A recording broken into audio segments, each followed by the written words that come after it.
Like this. Hit it. The Roger Report live morning show, weekdays at 9 a.m. Say y'all, I was on Roger's panel a few times and I couldn't take it. The heat. I got out the kitchen. It was hot. I was sweating. I had to get out. He's Roger, and he's right. Check this out.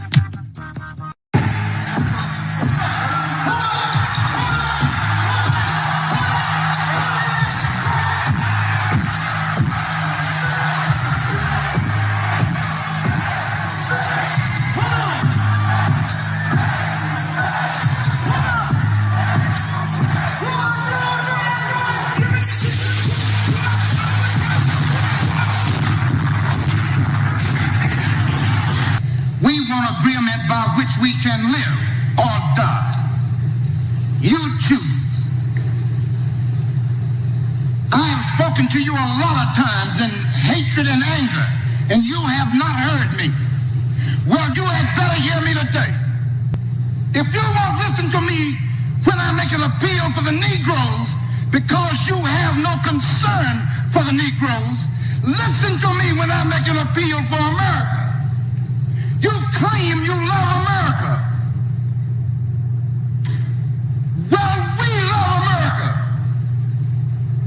But you are driving us back and you are making a Samson out of us, and we are going to pull down the pillars. And then you think we have no right to ask for something? Is it too much to ask you to grant us human dignity? Should we be put down and shot to death for this request? If so, you can aim your guns. What the hell do you think we care about dying if you're going to deny us the right to live? Good morning, folks, and welcome to another edition of the Roger Report Live, the best show on social media. If you are new to the channel, go ahead and take a moment out to hit that like button, because this is where you're going to find the best content on social media, and you don't have to worry about it because you're going to have me right here to make sure that happens. And if you've already been coming to the channel for a while, then go ahead, hit that like button, because you already know what time it is, and you know that this is where you're going to get the best content on social media. It's not a mystery to you at this point. You've seen other people do it. You've seen other people do it well, but what you have not seen is anyone do it quite the way I do it. So make sure you hit that like button. And everyone, yes, everyone, take a moment out to share the content, y'all. There are so many people who need to get great content like this, and it's just a small thing you can do to help the world be a better place. And isn't that what we want at the end of the day? Don't we want the world to be a better place? Of course we do. So share the content out.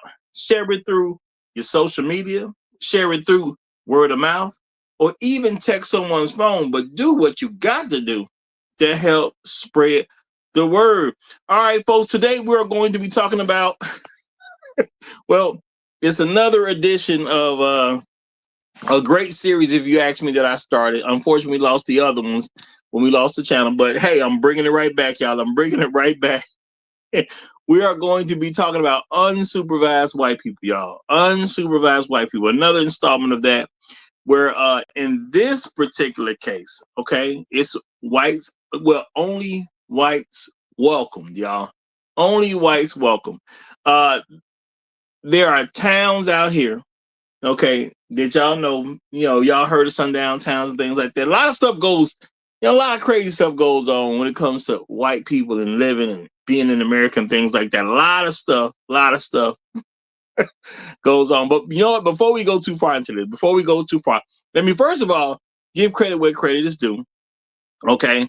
Let's give a shout out to people who help make things happen around here the way they do, because I cannot do things the same way without these folks, because we do have people who step up to the plate and they actually become financial contributors to the channel. And I've told y'all before, great or small, I do appreciate it all. Great or small, I do appreciate it all. And I don't know quite how to pronounce this, y'all, but I'm going to give a shout out to the sponsor of today's stream. I'm assuming it's Corey Lur, or just Corey LR. I don't know. Don't know exactly how to pronounce it. I'm assuming that's a Corey in there. Okay. I was thinking Corey Jr. at first or something, but it was like Corey LR. So, hey, however you pronounce the name, I just want to say appreciate you big time. Appreciate you big time. You know, and I do believe this was one of the people who pitched in, but then we lost the channel, so we lost him. I'm pretty sure he'll find us again. But shout out to him regardless.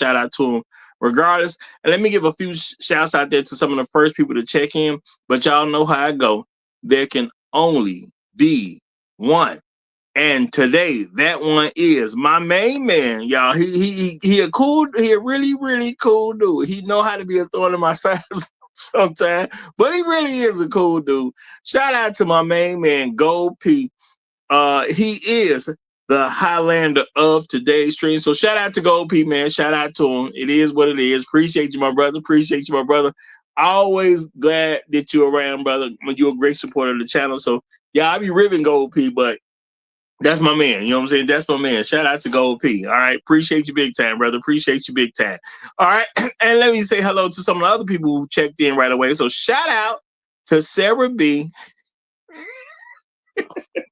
And she was trying to be highlighting the stream again. I ain't gonna say what she said, but shout out to you, Sarah. You almost made it. Hey, Sarah. Shout out to my main man, Tunnel Runner. In a moment or two, I'm about to hook you up with the wrench. So don't think I forgot, my brother. Shout out to my main man, Trail Billy, representing as he always does. Hashtag long live the habitual line steppers. Hashtag Negroes in the wilderness. Hashtag dignity over vagina. Hashtag Al Gore's babies. And my personal favorite, hashtag Hell Hydra. Shout out to you, brother. Shout out to you.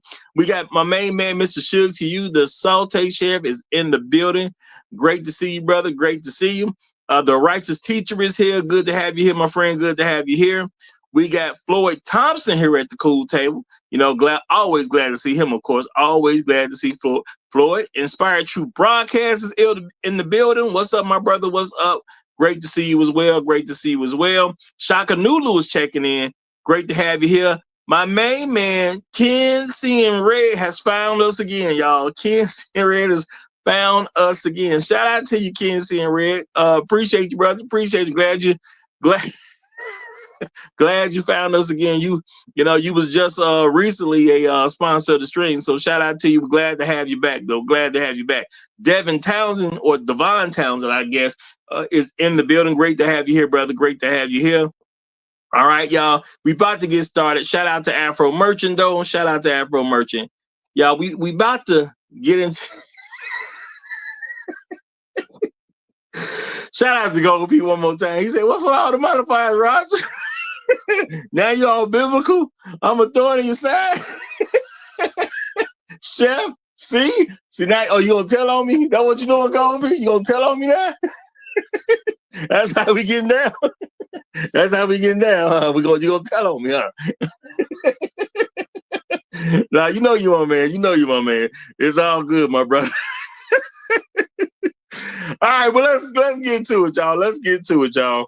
We gonna have to deal with this situation going on, y'all. We got a situation going on with some folks out here where Hell Hitler maybe said once or twice in their town. I don't know if it is or not. It may be said in a town once or twice a day. I'm just saying it might be said in a town once a day. But we're looking at, these unsupervised white people who decided they want to build some towns where only whites are welcome. Now, I told y'all a lot of folks like to build these false narratives that they want people to pay attention to and go off of. Let's just keep it real for a hot second, y'all. Let's just keep it real for a hot second. Did white people have to go through the trouble of to set up a new town where only whites are welcome? Okay. I know that's what you on, Go P. I see you, brother. I see you. I know that's what you on. Old tattletale Go P. I know that's what you on. Can't do it this early in the show. I'm the only person on the panel. Can't take my soup and I'm the only person up here. Can't take my soup and I'm the only person up here. That ain't gonna work. So this is a great time to shoot my shots at you, brother. Great time to shoot my shots. But y'all, first of all, yeah, we not gonna act like we not gonna act like white people had to come up with some new town, y'all. We in 2025, and we got this narrative that white people had to quote unquote build a new town where only whites are welcome, as if those towns don't already exist in America. Okay, as if those towns don't already exist in America. You know what? As I think about it, those towns have always existed in America. Okay, they have always existed in America. Y'all give me one minute. My main man, Chef Mike, then decided to come up, and when Chef Mike come up, y'all, I got to I got to do what we got to do out here. So let me. I don't know the right viewpoint, y'all. We got these changes going on. Chef, they should be able to hear you. I'm gonna find the right way to show this on screen because they done change the background instructions. But you have the flow, my brother. You can go ahead and do what you do while I figure this out. Good morning, Roger, to you first. Good morning, good afternoon, good evening, wherever you happen to find yourselves on this Hump Day Wednesday. Roger, I basically jumped up because I already see the fraganaggle that is transpiring between you and Gold P. And I'm just want to let you know, I'm not frocking with it. I'm not frocking with y'all today. I am not frocking with y'all today. All right. Chef Mike has spoken, y'all. No, I'm going to tone it no down. shots will be fired, as you are not going to bully anybody from this platform while you up here by yourself. Now, if Gold P want to come up here, that's perfectly fine. Y'all can talk about it respectfully. But nah, we're not gonna give no shots just from the quote unquote pulpit. Thank you very, very much. Now, please continue on with unsupervised white people, because this right here, this is funny. I got something to say after you get done, but I just wanted to set that up first. Go ahead, sir. Okay, no problem, y'all. Y'all see that? Y'all see that? So what I'm saying is, Gold P, I ain't got no shots to be fired at you, brother. I'm firing no shots. Okay, I've been warned. I'm heeding the warning. Okay, so we're gonna leave the banter alone for now. We're gonna leave the banter alone. Okay, but as I was saying, y'all, let's not pretend. Even though, and see, this is the amazing things about white folks. Sometimes they try to present like they on your side, but I think it just be something in them. Sometimes it's just so deep and ingrained, even though they want to be enemies of this person that they believe society want to be seen as an enemy. It's hard to really see them that way, and I get it. I'm not tripping, but because you presented it as if we don't have towns already here in America that only white people are welcome there. That's not a new thing, y'all. That actually goes back all the way to this America wasn't even quite the America it is now. These towns existed well before 1776. Okay, I understand 1776 is the official America that we've been in and at this particular point, but this stuff existed way before 1776. We still have a thing called sundown towns. Now, I know people around the world may not heard about a sundown town, but these are towns that even if you travel through as a black person, okay, especially a black man, that whether you like it or not, that's their way of telling you if the sun goes down and you here, this will probably be your last resting place. Okay, that's what that means. Okay. For those who don't know, if you come to this town and you are here after the sun goes down, this may be your final resting place. And it's just that simple at the end of the day. So this ain't fooling me in no kind of way. That's all I'm saying. This ain't fooling me in no kind of way. We've got plenty of towns that are white welcoming, and that's it. And y'all, I had to look this up. I said Ozark Mountains. I don't know what the Ozark Mountains is. Where is this at? Where is this at?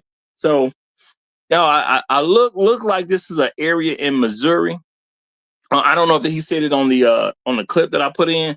I don't know if they said it on the clip, but it looked like it's an area in Missouri. Okay, there's a place called the Ozark, or a little town called Yeah, it is. Ozark, Missouri. So It's a spot. It's a area that encompasses like Arkansas, Missouri. It's like Northwest Arkansas, Southeast Missouri. It's just that area of Arkansas, Missouri. Yeah. So not quite round the corner, close enough, but not quite round the corner. And to me, some very interesting things were done and were said, because truth be told, that they said, well, if this was done by any other group of people, they don't believe it would be controversy. Okay. Now, I think that the way that was said was very interesting to me, because this is the thing, y'all. Black men did this time and time again.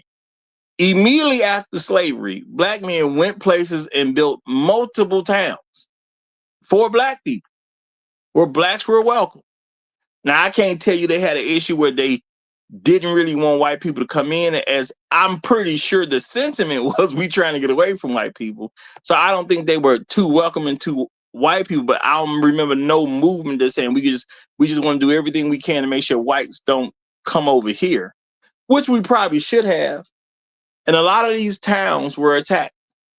So he says, I think it wouldn't be controversial if there was any other group of people. Well, you know why that wasn't controversial? I'm gonna say this. The main reason I think it wasn't controversial when other groups did it, well, for us as black folks, they would come and attack us. So it wasn't really controversial. They just didn't want us to exist. So, folks would come over there and they would burn towns down. They actually had ways that they flooded black towns. Okay, there's places if you go to older maps, you will see towns that existed that are no longer on the map, y'all. And that's a good indicator that there was a all black town. This happened. It was hundreds of towns. I know at least 100 towns that black people had that are now no longer on the map due to white people involving themselves and people that was doing nothing to them. So I find it to be very interesting that you have these folks who believe they need to quote unquote save white American culture and have their own town and their quote unquote freedom of association. Because right now it looks like it's cool when they do it, but it ain't cool when we do it. Okay. Now, since Chef Mike has come up a little early, because I took some shots to go pee, because usually I like to get a little running time for a nice little monologue, I'm gonna let that go. Because and that's my own fault. That's my own fault. So I'm gonna take responsibility for that. And now Champ Cotton came up. So I'm gonna go ahead and turn it over to Chef Mike and see what he wants to say about this. And then we'll give it to Champ Cotton. Go ahead, Chef. How you doing, brother? Hey, I'm doing all right, Roger. You know what? I looked at the clip, and I'd seen the clip before, right? So you know me. I've recently said we need to change the word in our lexicon from white supremacy to white dependency. So I have a viewpoint that may be a little counterintuitive. I say, let them go ahead and be great. Leave them to their own devices so that they will see how much they really are dependent on the people that they want to get away from. I'm just saying. My granddaddy used to tell me, a hard head make a soft behind. The way they say it here in the islands, in the Caribbean, them that don't hear does feel. Hey, y'all go ahead. Be great. Get on out there in the middle of the woods by yourself. All right? Bigfoot gonna get you. And he gonna tell you, y'all not like us and we don't want you out here. So go ahead. Be great. Get out there by yourself and see how dependent you are on everybody else. See, this for me is just a ploy for attention. They not capable to do this. But come on now, listen. If anybody could close their borders and say we don't want nobody else to come in, it is the state of Texas. It is literally the state of Texas. They can say we don't want nobody else to come in. We don't even want to be a part of this union no more, and ain't nothing y'all can do about it. And guess what? Ain't nothing nobody can do about it. Ain't nothing nobody can do about it. These unsupervised white people, they not Texas. So I'm not worried about them. They just want some attention. I say, you know what I say? I say do them like my good friend Roger says to do, women who come in the chat and who are disagreeable, just ignore them. Just ignore them. And with that, I'm going to land my plane. I appreciate the good word, my brother. Appreciate the good word. Okay, champ cop for life. It's on you, my brother. What do you think about this situation? Well, I don't live too far from where the situation is happening. In fact, I live inside the city of Springfield, Missouri. So let me give you a little bit of a history of this, of where I live at. Um, Springfield was somewhat of a quasi-black town until 1906. We had the what we call the Easter Massacre, where several black men were falsely accused, of assaulting a white girl, and they were lynched. And basically, black folks started, either fleeing to other places and everything else. And then there was a series of race riots that were going on in Southwest Missouri, in places like Pierce City, Missouri, which used to be an all-black town, and Joplin, Missouri.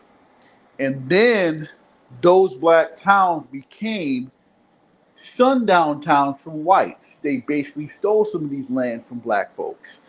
And this is the perfect example of this individual out in Ozark, Missouri, Arkansas. Okay, excuse me. That used to be a black town, but there was a race riot that happened back in the late 1800s, which blacks lost their land, and then white folks took it over, claiming that it's theirs and everything else, and the rest is history. Now, the challenge they're going to have here when they try to come over here is that this: you got a whole bunch of interracial marriages and couples here and everything else, and not just black men with white women. You even got white men with black women. Okay, so there's that and everything else. You have a black police chief officer here in here in this area. I mean, I guess the only chances that they have is other surrounding counties like Taney County near in Branson, but again, you still got some black police officers, and yeah, black people that live there as well too. So Christian County, possibly, but there's that as well too. So that's going to be the challenge and everything else. And besides, too, some of these white supremacists, come on, if they see some biracial woman and everything else, they're going to go ahead and have a fetish with them and everything else. And what are they going to do?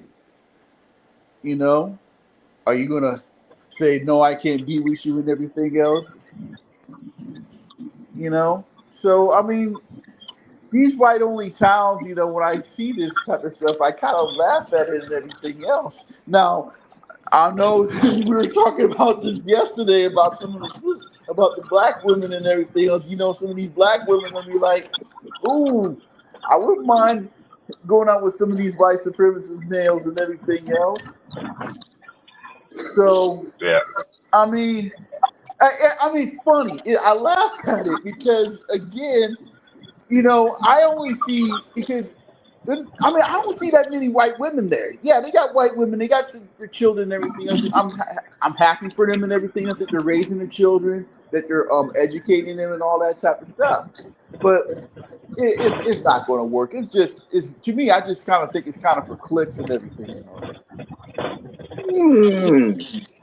Hey, I champ, don't. dig this. Yeah. I'm sorry, Roger. I didn't mean to cut you off. No, go I ahead, didn't mean to brother. cut Go you ahead. off, Roger. Dig this, champ. You described the area. Now, let me tell you something else about that area, the northwest corner of Arkansas. Yeah, go for That it. is because Joplin, Missouri, is not too far from Bentonville, Arkansas. Yeah, Bentonville, Arkansas. I've been there. And do you know what Bentonville, Arkansas is home to? Walmart. Walmart.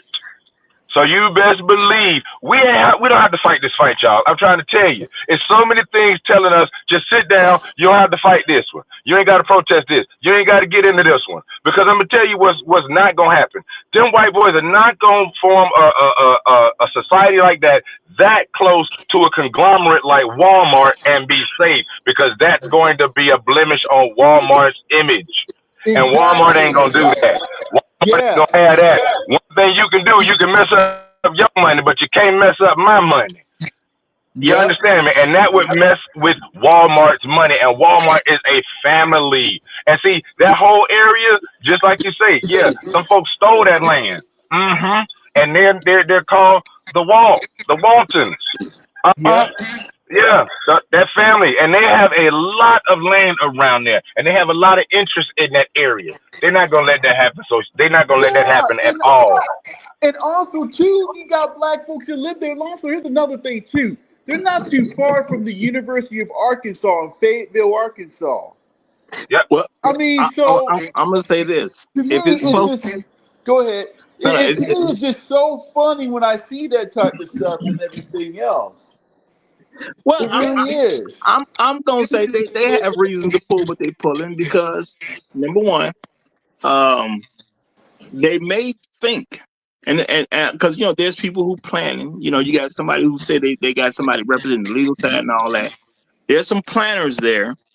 I think what possibly they may think, and I'm just guessing, that somehow because Walmart is there and Walmart is owned by the people that Walmart is owned by, that maybe Walmart is going to make a decision to somewhat support them to some extent.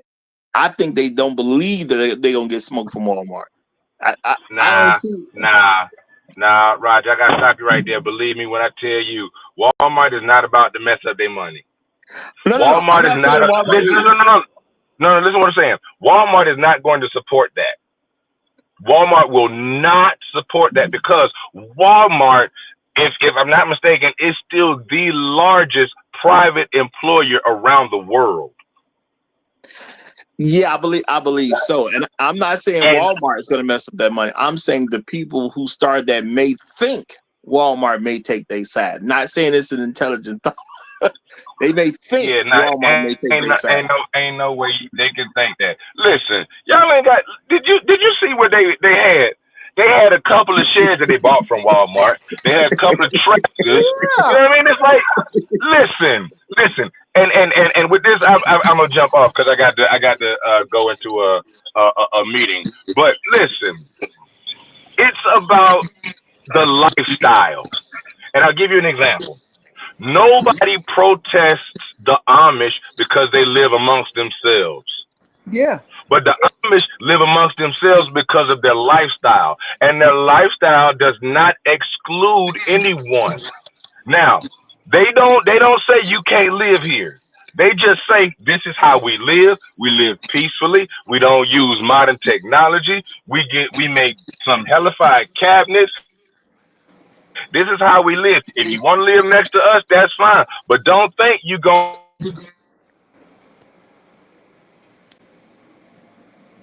to allow it to be built in the neighborhood because that's not what we do. It's not our lifestyle.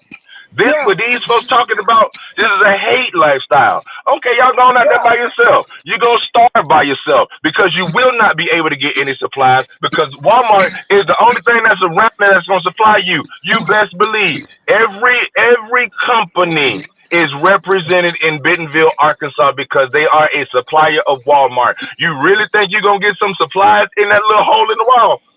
Yeah. Y'all got okay. Like I say, sit back and watch. And Sit back and also, watch. Let them be great, y'all. and also too, you gotta mention Lowe's too. By the way, where's their Same business and thing. everything else? Why don't they produce their own stuff and everything? It's like the Amish people. Look, I don't. And plus, speaking of the Amish, I don't live too far from Amish towns around here in Missouri and everything else, where they got their own thriving business and everything else. Yep. I mean, I usually go up there and shop some of their stuff too because I enjoy their their pickle relish, the way how they make it, it is delicious and everything. I can't help myself. But yeah, I mean, if you're going to thrive, you're going to have to be like the Amish people and everything else. They got their stuff. They got their sometimes some of their areas, they got their little bit of a close up to $1 million industry. What they're doing with selling their products and everything else, making stuff and everything else. They come up here and they tear off roofs and rebuild it and everything else. Hell, some of them even come to the black community and do the same thing. I just recently, the Amish people were rebuilding this historically black church called Pitt's Church out there and everything else. And they did a pretty good job. Wasn't the greatest, but they did it and everything else because it was affordable and everything else. I mean, if you're going to thrive, you basically going to have to do what the Amish people do. You got to build your own. You got to have your own crops and your own food and everything else. If you're a farmer and everything else and grow some crops and sell them, that's what you're going to have to do. And you have to find white folks who are willing to buy some of that stuff because, yeah, white folks will support each other, but sometimes they go up there and find some of the finest things that they're not built by white folks.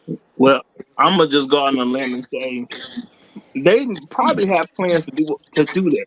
They probably have plans to do their own farming, grow their own crops, all that type of stuff. You know, they probably have the intention that they can do everything they need to do on their own. That's what I believe. I don't think anybody who plans something like that goes with the intention of not having to do a bunch of stuff on their own. So I believe that's what their intention is, and they are recruiting people. So who are they going to recruit? They're definitely, if somebody says, "Well, hey, I'm a farmer," they probably going to go to the top of the list. It just is what it is. I don't think it's going to have much of an impact as far as with big industries. I don't think that's going to be a issue for them anytime soon. Anyway, I don't think that's going to be a issue for them. Now, as far as protests in the town, I don't know who would protest the town.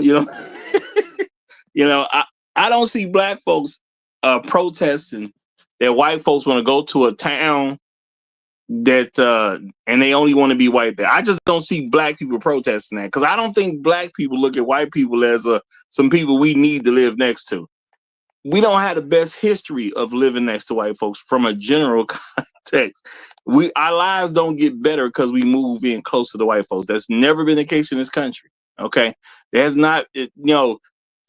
I do understand that you had factories and things like that was done, and black people came to work at factories and things like that. Stuff like that has happened.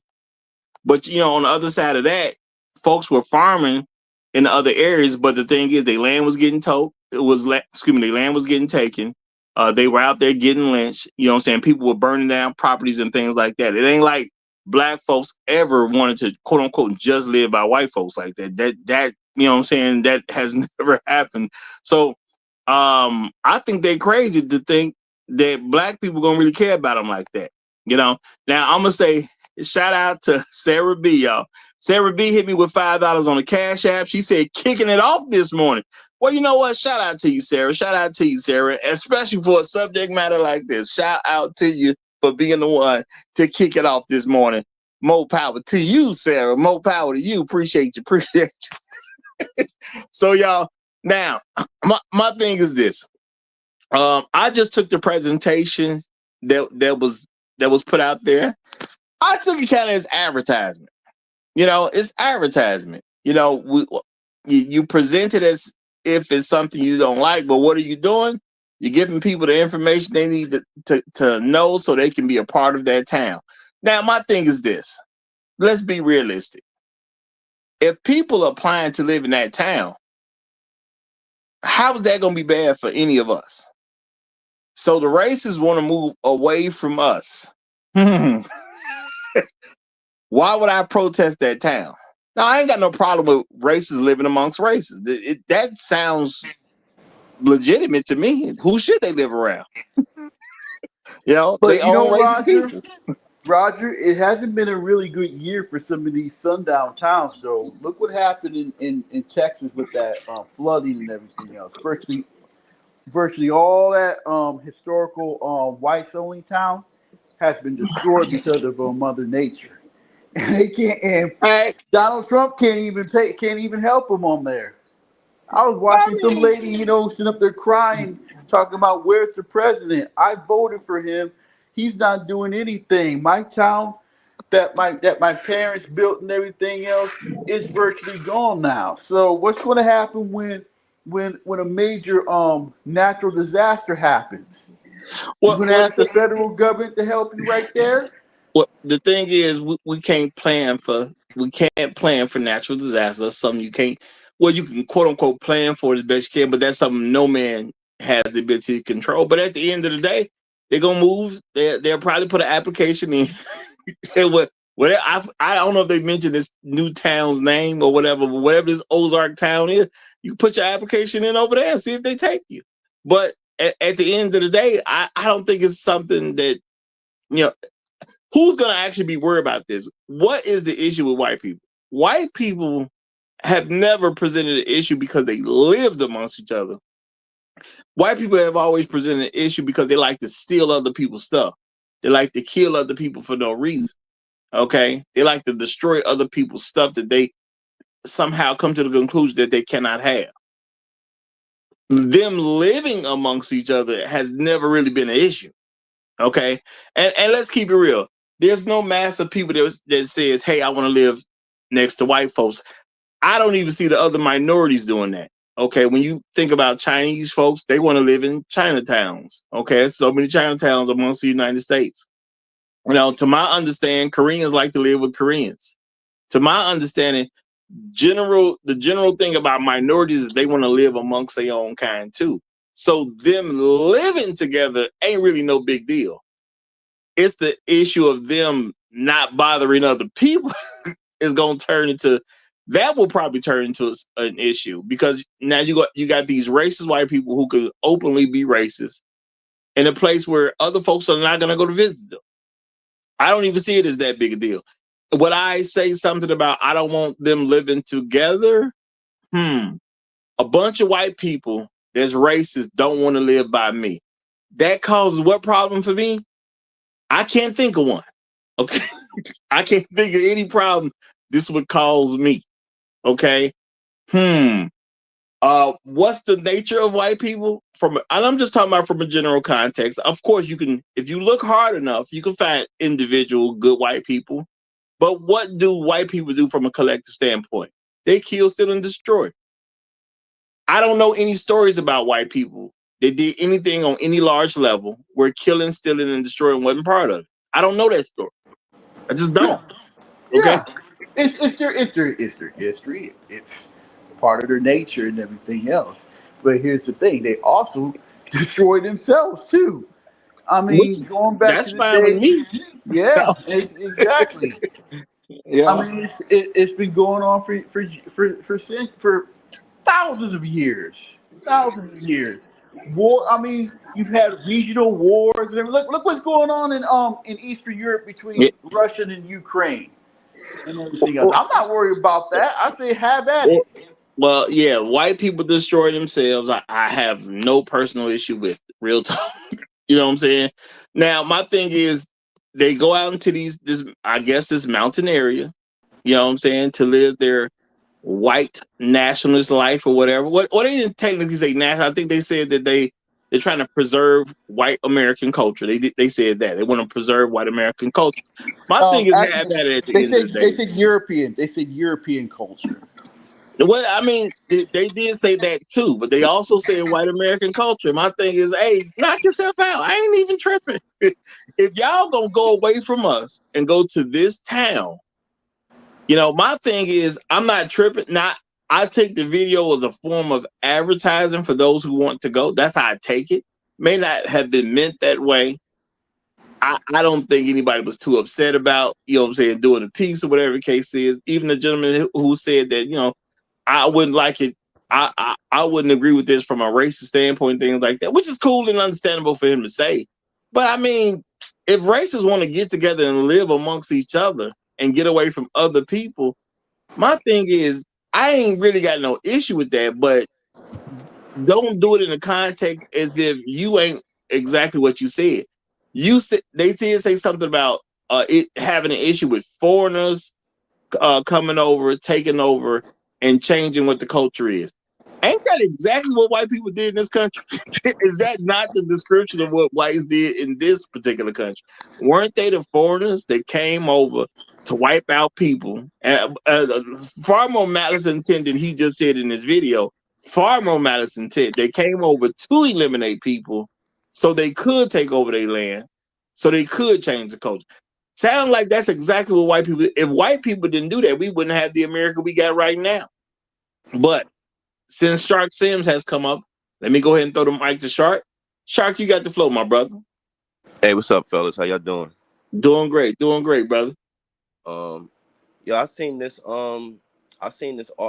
interview like last week, and I looked at it as, hey, okay, you know what I mean? Like, I really didn't have a issue with it because it's like you're gonna do what you're gonna do. Because one of the dudes was like, they say white people doing this, white people doing that, so we just said we're gonna remove ourselves from the situation.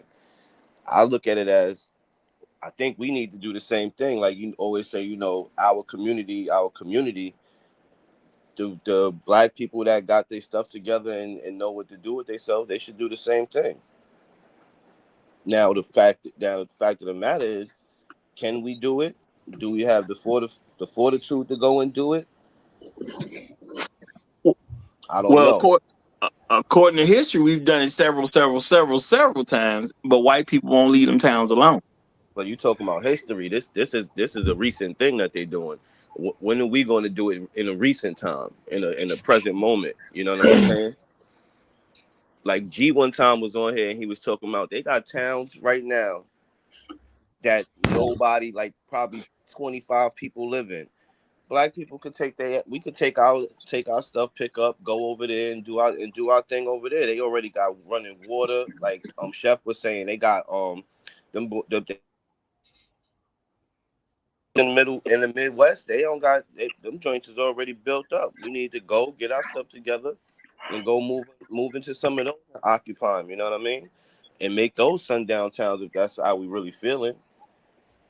Well, I don't I'm have not. no problem with doing that. Like I think I asked you to review this joint one time too, by M. Night Shyamalan called The Village, and the premise was it was a bunch of people from they had like how they have AA meetings. Well, these people were like victims of violent crimes, and all of them had violent crimes happen to them. Kids got killed, etc., etc.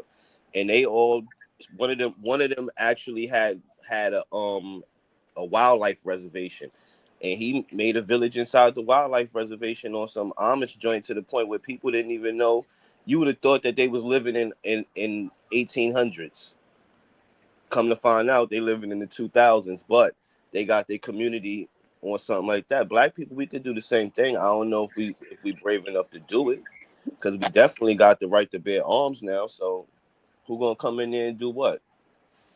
Well, I mean, I'm not saying black people can't do it, but that really ain't the subject matter. But I'm not against black people doing it, but I am realistic that when black people do it, the issue with white people, they don't leave us alone. See, this is a different issue.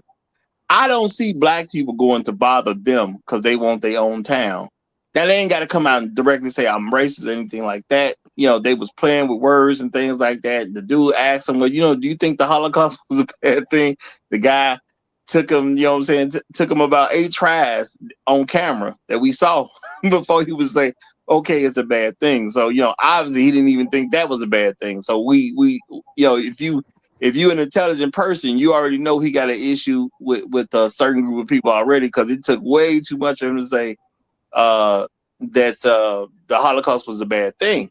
But the Holocaust did kill a lot of folks. It ain't the only bad thing that didn't happen. The Holocaust ain't the worst thing. There's been times where more than 6 million folks got killed. Those things do exist. You know what I'm saying? So I'm not gonna say it's worse, because I believe Stalin killed about 25 million off the top of my head. So I can't say Hitler was the worst one, but for dudes to have to go through all that just to say the Holocaust was a bad thing, yeah, that gives us an idea of where he at. It's cool. At the end of the day, I don't think nobody's going to be fighting to live in a town. I don't think nobody really wants to be there with him anyway. And to me, it's a good place to attract a bunch of people that other people don't want to be around. So I don't have that big of an issue with them living together. My issue is going to be what they do after they live with each other and start trying to mess with other folks who don't live there. That's going to be where the issue is. But So them living together, who So cares? you think they're going to come out of their little conclave and start messing with other people, and then run back to the conclave and chill out? White people have a history of that. I don't expect white people to start acting like they're not white. That is their history. To bother people who in neighboring towns. How did the black towns get burned down? They bothered people who they did not live next to. I mean, let's keep it real. That's their history. So I expect them to act like white folks. But let me go ahead and get a mic because we got 2 new people up. So let me get a mic to Pookie. The Trifling Edition is back. And then right after him, let's get Red Pill Supercell in here. Go ahead, Pookie, the Trifling Edition. So salute to you, Roger. Salute to the panel. Hope everybody's doing well. I have to say I'm quite impressed. When they did the interview, they had the kids playing, they had the bitches modestly dressed, covering up their stuff. And on a side note, I know those orgies are on point. I know those orgies. God damn, those orgies are on point. That's neither here nor there, but that's definitely a reason why you would do something like this. But white-only towns, like, I don't know why people are upset. There's always been segregation. There's segregation today. Like, there's white-only states, such as North Dakota and South Dakota, Idaho, Oregon, right? Montana. There's places Wyoming. right now that's white. There has always been white only. Not by manifestation like these guys, but just because of population or whatever. So that is nothing new. But the problem is what Roger's talking about. It's the violence, right? Because there's a difference between this type of whites only place and then living in rural Idaho where the population is 99.9% white, or living in Wyoming, a city in Wyoming where the population is 99% white, or living in Utah where it's 100% Mormon, or living in Lancaster, Pennsylvania, 99% Amish. Yeah. Right? So, and see, that's the thing where, these people, you can clearly see that these people are doing it out of hatred as opposed to doing it out of pride, racial pride. Because there's nothing wrong with that. I mean, if we want to keep it 100%, America goes against nature, right? In nature, everything lives with itself, right? Lions live amongst lions. If Right. anything else lives next to it, it gets eaten. Right? Homogeneous societies is the natural order of the day. Right? We're not made to mix and match like that. That's why people in Africa got melanated skin, because we're not allergic to the goddamn sun. Right? So it is abnormal to live with other different groups of people, and that's why we have so many problems. And that's why America, there's so many problems, because too many groups of people are living amongst each other. And I'll pass the mic on that. But overall, though, there's nothing wrong with white people wanting to live together. I think that is very normal. I think that is actually healthy, because it's normal just to live around your own people. But the problem is that the violence that comes with white people is the issue. Exactly. That's the issue. And they have had a history of doing that, Right. mainly in the South, and just destroying black towns like Tulsa, Wilmington, North Carolina. Again, Ozark, Missouri was once upon a time was a black town, and it got destroyed, by white mob and everything. And now, coincidentally, now they're taking over and want to make it a white enclave and everything else. Not too far from where I live at.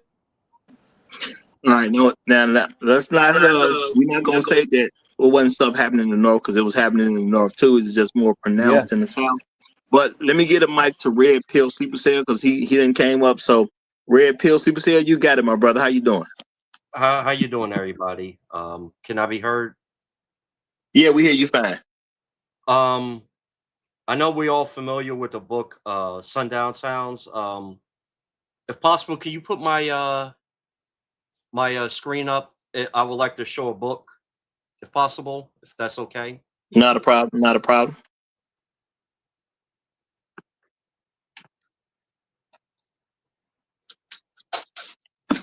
The title of the book is "Buried in the Bitter Waters: The Hidden History of Racial Cleansing in America," and the author name is Elliot Jaspin. And since the subject is with Missouri, it has a couple of pages on here about Monet, Missouri, where they had race riots and they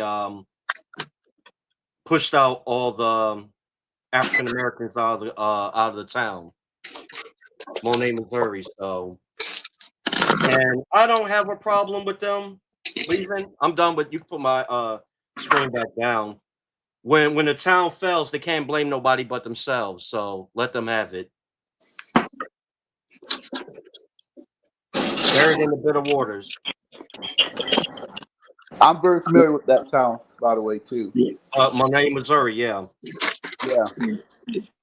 Well, and I could definitely agree with that. If they do run into problems, they can't blame nobody else but themselves at that particular point. Now, what I hope is they would have enough pride amongst themselves because of the way they talking that they just won't say nothing when they got a problem. They don't inform nobody they got a problem. They just figure it out. You know what I'm saying? And if they can't make it, just don't make it. You know. No, but the thing about it is that the reason why they won't make it is because everybody has a spirit of teamwork, right? Their women were like talk like when they asked the question about having children, giving incentives of having children. None of the women were like, "No, that's not our responsibility." Blah blah. They was like, "Yeah, that's what we're supposed to do." Right? You had a 31-year-old there, a 29-year-old there, and things like that. And on top of that, as soon as the women get there, they get married with the quickness.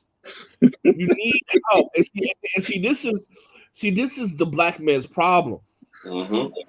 Right? How many FBA women are going to go to the middle of nowhere and build with you, right? That's first, right? That's first, right? Because hoes don't even like camping. So that's first. Then second, we're going to talk about building families, cooking and shit, not being a boss bae. Bruh. We will never have a black only town. We need to we'll have Mexicans up in that piece, Asian women up in that piece, because at the end of the day, we don't have enough of our women that's willing to do what those women are doing. Well, I mean, I was looking at it from the angle too, like now white people are suffering from feminism and all kinds of crazy shit too. So they probably like, you know what? I got to get away from all this crazy shit. Yeah. Yeah. No, what they doing is what they always do. When something ain't working for them, they do what the nigga did. See, they never want to say we follow the nigga, but they doing what a nigga did. Because we done did all this stuff already. The issue that we have in this country is when we do it, they won't leave us alone. You know, we ain't asking for no bunch of stuff. You know, only thing black folks mainly have been asking from the United States as a society and government, or however you want to put it, is simply leave us alone. That's the only thing we've ever really asked for. Leave us alone. But they won't do that. You know what I'm saying? We go somewhere, we build our cities up or whatever. They flood them, they burn them down. They send a white woman through there. She gonna claim somebody raped her, and well, I should say sexual assault. Somebody sexually assaulted her, and then they're gonna say, "Well, hey, let's all go over there and burn the town down because this fake sexual assault happened that no one actually even has a record that it even happened in the first place." You know what I'm saying? And why the white woman over there with the black people at anyway? If it's a sexual assault, why she in the town for the black folks? That don't even make sense. But you know, screw all that. We don't need to pay attention to facts like that. We just need to go over there and burn the town down because some white woman claim that she was sexually assaulted in some black town where ain't no white people at, and that's supposed to be believable, you know. And they flooded stuff like that with history, which eventually got them to flooding towns, y'all. I know of over 100 cities that black folks had that white folks used some excuse to get rid of. Yep. You know, so yeah, this is like I say, this, to me, that's not an issue with them living amongst themselves. I've never tripped about freedom of association. Truth be told, I would like to see a lot of other white folks move away. If I want to be real about it, I can pick out a white person too and say, hey, I want them to move away too. You know, I don't think that's ever really been that big of an issue. And white people like to, you know, what's the word? Self-aggrandize or something like that, where they want to make themselves seem bigger than what they are. Like, who's asking to live amongst them like that? Who really wants to? Yeah, but see, this is the thing, right? Because, like, if we're being honest, like, these are poor white people that don't matter to other white people. Because the white people in power do understand that you can't leave niggas alone, right? You go broke if you leave niggas alone. People ain't turning on the TV to watch no white man do nothing. Right? I mean, this is the bottom line. Right? White-dominated sports are not being pushed as the main sports here in America. You know, well, no, I give them the exception of hockey. They will watch the white people play hockey, you know, but all the other sports ain't like white-dominated anymore. You know, it's over with. Yeah, I mean, because soccer, the world's biggest sports, right? Is the I'll give it to you. The Latinos are the best, right? And right behind them is the Africans, right? Yep. So for real, I mean, but people ain't turning on white people to listen to them sing, to perform. Only the American president, because he has the most guns, right? But other than that, the world don't give a shit about white people like that. Yeah, I mean, you make a great point to say, yeah, they ain't turning on TV. It's just funny how you say it. Nobody turning on TV watch white people do nothing. Right, because the only reason why people watch the American president talk about shit is because he got the most guns. Right? If another person had the most guns, they'll be focusing on him. That's the bottom line. But other than that, you know, people ain't studying about white people like that. Yeah. And you know, I don't know, maybe the program that this come from, I don't know if they was trying to stir the pot or if they think black people was gonna have some great reaction like, hey, we just don't want white people being able to live in their own town. We don't like them like that. Right. I'm not saying black people hate white folks, but I know we don't like them like that, but we just want them around like that. Black people's main issue is being able to talk freely without them hearing us. That'd be our main issue. Right. You know, that's been, and I'm not talking since social media, y'all. I'm talking about those of us who are old enough. We understand getting into some elevator with white folks, and we'll stop our conversation until the white person leaves, because we don't want them hearing everything we got to say. That was a natural thing you did. You didn't have to be taught. Well, I guess maybe you learned it from your parents or whatever the case is, but amongst black folks, it was a known thing. I don't want these white folks hearing everything we got to say, because when white folks hear you, somehow they figure out some bad thing to do. What? Yeah.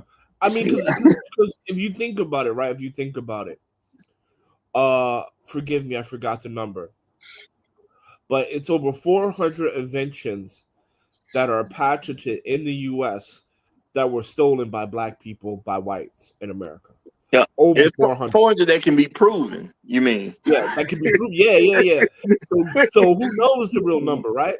Because these are proven to be still like the telephone, the refrigerator, the automobile, the traffic light, the refrigerator, microwave, right? These are proven to be stolen by African Americans, by white people in patents. These are proven to be stolen.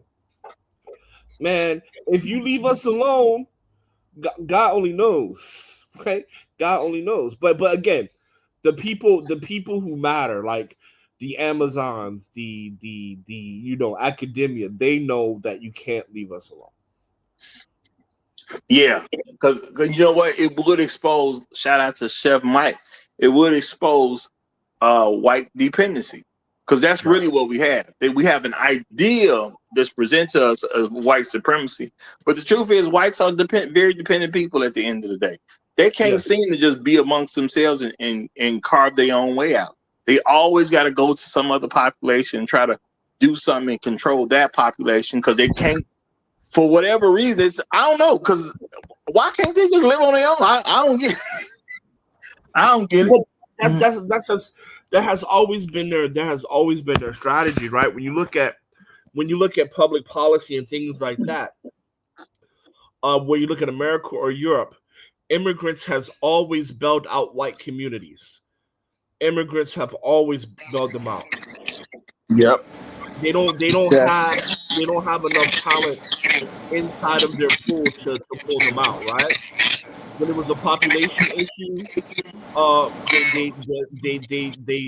they immigrated like white looking. Somebody has bad feedback. That's a champ. That's champ card. You gotta. Can you mute? Right. So when we look at policy, right? Population decline. They immigrated other Europeans, European looking Latinos, and European looking Arabs, right? For labor, Indians, blacks, Chinese, right? They've always had to depend on immigrants to bail them out. Africa for resources, right? No, absolutely. It's always somebody, but I look at it as they can't be satisfied with themselves, because let's keep it real. There are places even here in this country, even though this country was definitely built on racism, there's places in this country where white folks already they good. You know what I'm saying? It's a bunch of them, ain't really none of us around. Yeah. So what's the big deal about? Well, I want to go to this specific place because I can't stand them niggas. You know what I'm saying? You got all these places that ain't necessarily saying, and I guess that's what the issue is. They're not necessarily saying niggas ain't welcome. Mm-hmm. Because I'm pretty sure it's more about us than any other minority, but they're just not expressly saying niggas ain't welcome. There's plenty of places where it's just a bunch of white people there. Yeah. They tell you niggas not welcome by pricing you out of the real estate, right? Or saying like Mormonism, right? Utah, right? Provost, Utah. 99% Mormon.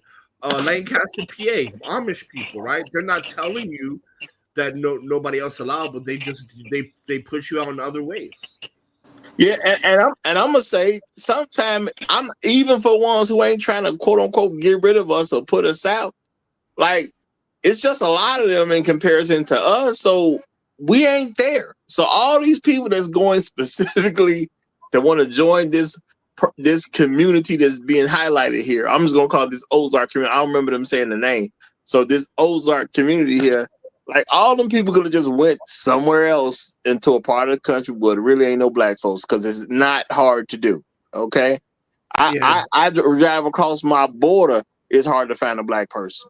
I'm talking about if I go across to Wisconsin, it'd be hard to find a black person, y'all. Mm-hmm. They not there like that. I know, because I've been through. I don't see them like that.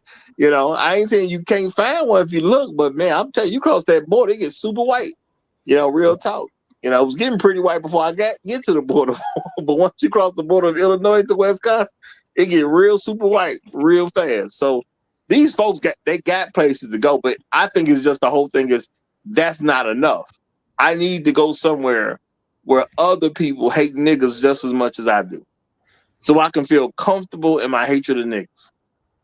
See, if I go to some white area now and I say I hate niggas, they're gonna look at me crazy like we shouldn't be saying that out loud. Mm-hmm. Even if they agree, they're gonna say, well, we know we shouldn't say that loud. So they just want to go somewhere where they can hate niggas in public, in free. They can say nigga without somebody punching them in the face. You know what I'm saying? Because why else would they go through all this trouble at the end of the day if it wasn't about openly hating niggas? Right. So I mean, yeah, I mean, because like right now I'm looking online, Glen Hope, PA, 100% white population. Glasgow, PA, 100% white population. Inver, PA, like Western Pennsylvania, right? Tons of like all white, and then you got Springfield, Indiana, 98.9%, and Vernon, Oklahoma, 100% white. So the thing about it is that these are low class, poor whites that either other white people don't really want to deal with. I think you're hitting the nail on the head with that. Right? So that's the point. That's the point because if you're white, it ain't hard to find other white established cities. Why you gotta live out in the middle of nowhere? Eastern Pennsylvania, Midwest, Oklahoma, right? I mean, why you got to go to Ozarks, right? Because you're poor white trash. Yeah, and you know if you go to them other areas, they're gonna quote unquote look down on you, and you don't like. Yeah, because these because basically what I'm seeing, and that's why all I'm seeing is a bunch of white pookies. Yeah, these are drifters, trying to drift money off of people and everything else. That's what they're trying to do. I mean, what they going? How they going to start their own business and everything else? How they going to get, their own local stores and everything else? I mean, do they have the talent to even start a business and everything else? Do they have the talent of even having their own small grocery store? See, that's the point. The That's thing the is, point. They like I was saying to myself, what's the because it wasn't a black person that went and did this interview. It was a white person that did this interview. So why would this white person even bring this to our attention? yeah, That's the first advertising, question baby, we gotta ask. advertising. He won't he want the others to know if y'all want to be openly racist, this is where you come to. Yeah. We good. No, because he was pushing against their whole movement. Yeah. So it wasn't no advertising. I really feel like it's like some people trying to remove themselves from this current society that's crazy right now. No. And I'm gonna say shout out to Brad and Vasson or Iverson. I guess that's how you pronounce it. He said can't super chat. Well, you know what, Brad, we lost the other channel, so we lost the super chat for the moment. We'll be back to being able to super chat soon. So we had to rebuild another channel. So that's what didn't happen over here. We rebuilding another channel. So we lost the super chat. If y'all want to send something, y'all will have to use the Cash App for now. If y'all don't know what the Cash App is, it's $ the Roger Report. What else would it be? Yeah. So that's what you can do as far as that's concerned. But I appreciate you taking interest in even saying something. Thank you very much, my brother. Yeah, but this is clear. This is clear that those white people are failures at life. Well, they're gonna have to quote unquote get it out the mud now. Because I mean, honestly, if you want to be white, you want to live around all white people. It ain't hard. It's not hard at all. Well, I do think is the main factor is we want to be openly racist. We want to promote racism, and we want to promote the hatred of niggas. I think that's really what their main thing is, because they was trying to dance around it so much in the video.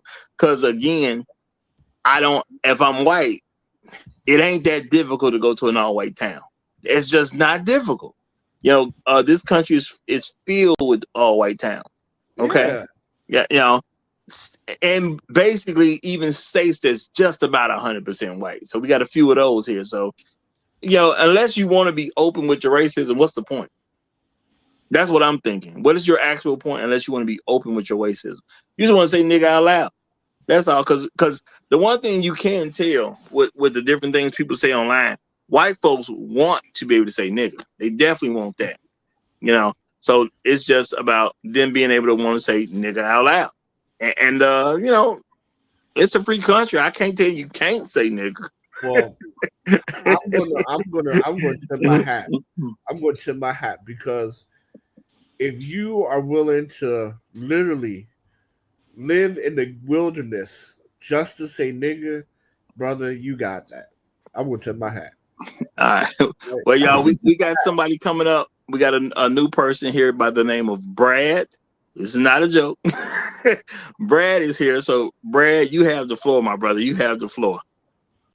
Hey, Roger. Thank you for letting me on. No, I'm not a white man, even though it's a common white male name. I didn't say white No, people are unwelcome. We talking about white folks. This will definitely be the time if a white person want to come up. They should come on and say something. Yeah. yeah. But anyways, no, I'm a foreign black person. Yeah, man. It's crazy what's going on in America right now, especially with the Cincinnati brawl, as people are saying online, and now the whole white people wanting to live amongst themselves in Arkansas. Um, it's gonna. I actually only have one question, and I want to know your opinion on it, Roger. Are So is America close to a civil war Yes. among No, among no? no. There's going to be no civil war amongst any group in America. Period. Oh, okay. Okay, because the way that people are talking online. Nobody is doing. We're not going to even talk about that here. I don't even allow to talk like that. It's a nonsense thought. There is no group in any shape, way, or form in this country that's about to have any form of a civil war. No, Okay. nobody is. Okay. Okay. Because no, thank you for clarifying that for me, Roger. Because what I've seen online and what I've heard people talk about, you would be led to believe that people are on the verge of like snapping and going absolutely crazy. But No, no. no. Okay. Okay. That is just as a foreigner, you just see stuff that you aren't used to seeing because it's not everything is not as controlled. That's all. Mainstream media don't give you everything that you see. You on social media now, so you see stuff that mainstream media never intended for you to see. So ain't nothing changed. Okay. There's new cameras out here. That's all it is. It's just new cameras. People act like police brutality.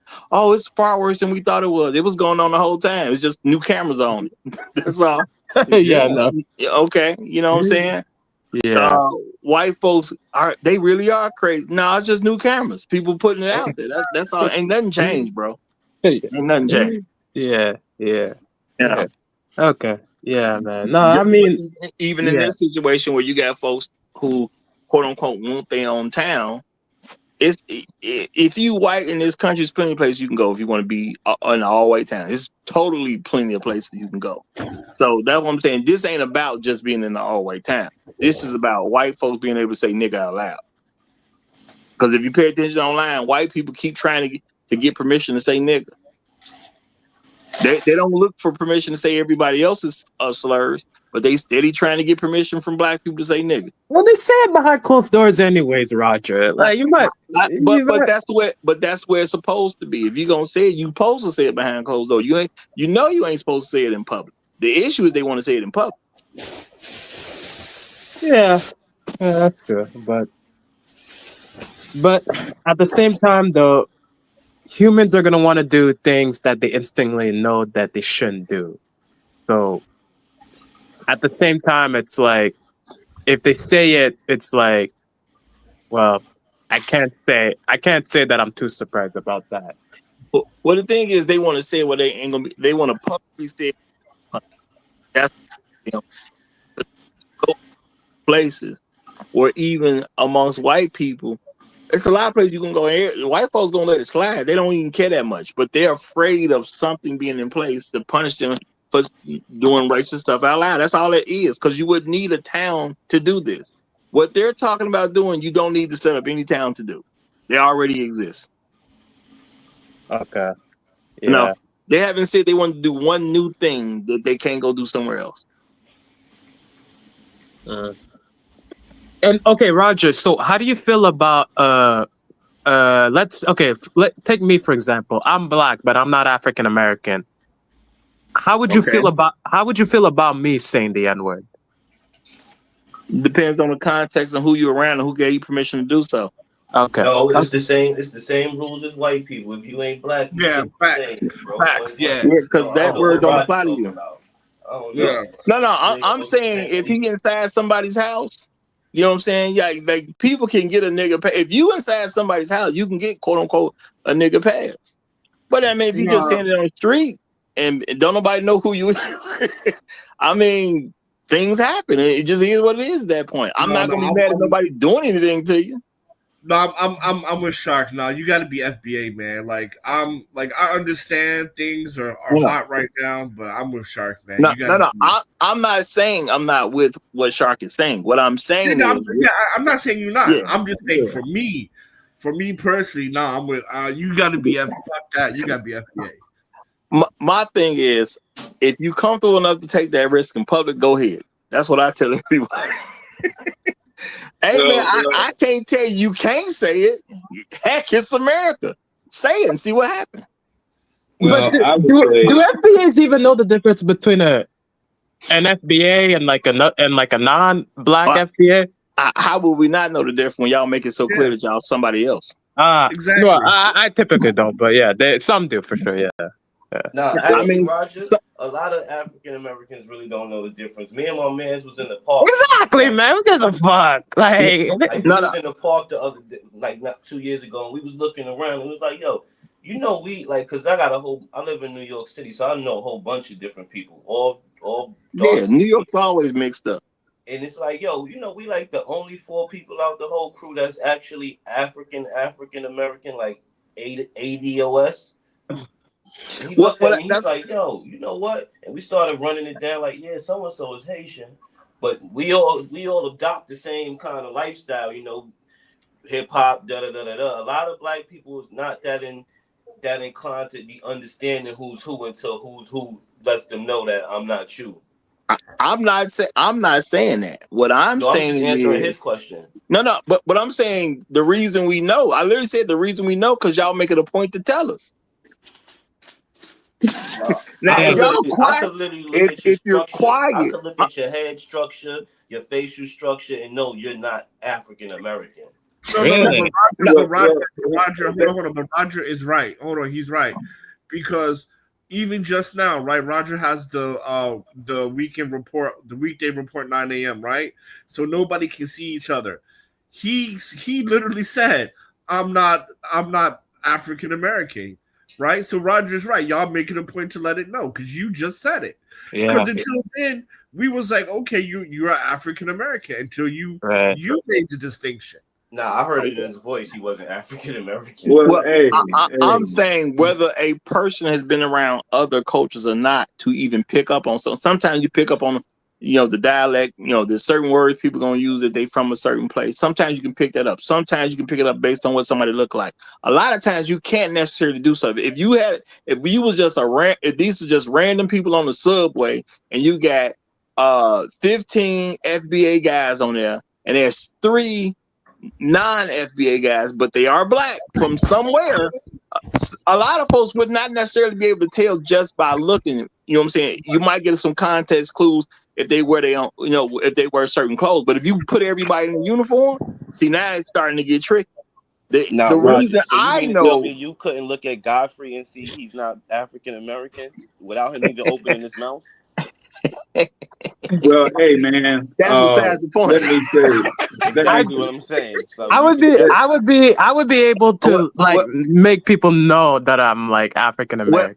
Well, my thing is, I ain't gonna get to it because that ain't the subject of the show. We ain't gonna change the subject of the show. What I'm saying is, there are people. If you put them in a uniform, it's very difficult to tell which ones are FBA versus which ones are not. But what is normally going to happen? The people who are not FBA are going to say they're not FBA because they.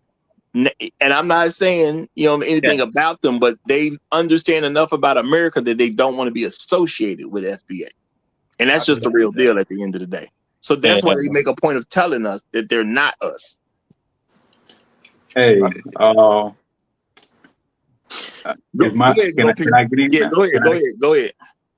Hey, I appreciate the conversation and peace to everybody on the panel in the chat. What I would say is, because we're on the subject of towns and what them peoples do, I've been around the country numerous times and seen, these towns, little towns, and Roger, I gave you the side. Roger, you're right, brother. You're right. They've been doing this, man. This is This is everywhere. And I said earlier in the chat, why not just go to Canada? Yeah, it's right across the street. Canada is right across the street. You know, I'm just saying. You know, and as far as you know, I have a thing, but I've never referred to myself as so-called African American. I'm Negro American. That's what's on my birth certificate. Negro, all day, every day. Okay, I'm straight. I'm straight out of St. Louis, man. You know, my family's out of Poplar Bluff. Okay, so you know when people, this guy right here, he said. He may be African American. He could be African American. Yeah. He just ain't Negro American. Mhm. That's the difference. Yeah, but I You still have Negro blood, though. No, you don't. Yes, I do. But that, No, look, you don't.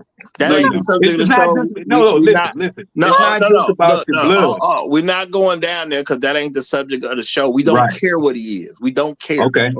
You know, because he ain't white. This Yeah. show is about these white folks who want their own town. And at the end of the day, why do we believe they want their own town? And you know, you got to look at it. Why did the dude even do the piece? Because Thank you. when you do a piece for a reaction, you expect people to react to this particular piece.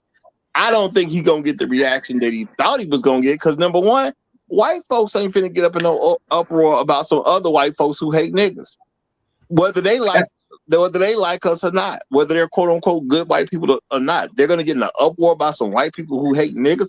Not really. Roger, you said that they want to just be able to say the N-word freely. Nigga Well, they out do that loud, anyway. free and all over the place. They do that anyway. Exactly. I'm talking. No, I mean I'm not saying that they Even in don't. Canada, Roger. I'm not saying that they don't already say nigga. What they want is no societal pressure to not say it. Well, They want it to be open and free. They don't want the repercussions of it, right? Exactly. They want it to be being open fired and free. Being fired from their job and blah blah blah. Yeah. And they, truth be told, they really want to encourage it amongst others. They want to say, let's get a place where we can start saying nigga open and free. Roger, have you ever been at a concert? They say it openly in there. If you listen, you'll understand what I'm saying because you don't actually understand. You got to listen. They want to say it open and free where they will have no social repercussions whatsoever. Because what goes on right now?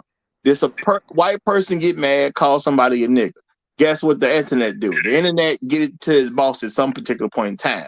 Now the boss got to let him go because he got to be, whether he actually agree with it or not, the boss got to be like, well, we just can't allow that type of stuff here and we can't support that, blah, blah, blah. So dude got to lose his job. They're trying to set it up where they can be openly free and there is no job loss. Yeah, I called him nigga and I call him nigga again. That's what they're trying to do. And then if you get them to do it in one place together, it's to inspire other people to do it in other places. So they're trying to do a cultural shift. That's what they're really looking to do. Because like I said, Roger, it's not about them living together. Nobody cares about that. It's about the fact they're going to mess with other people.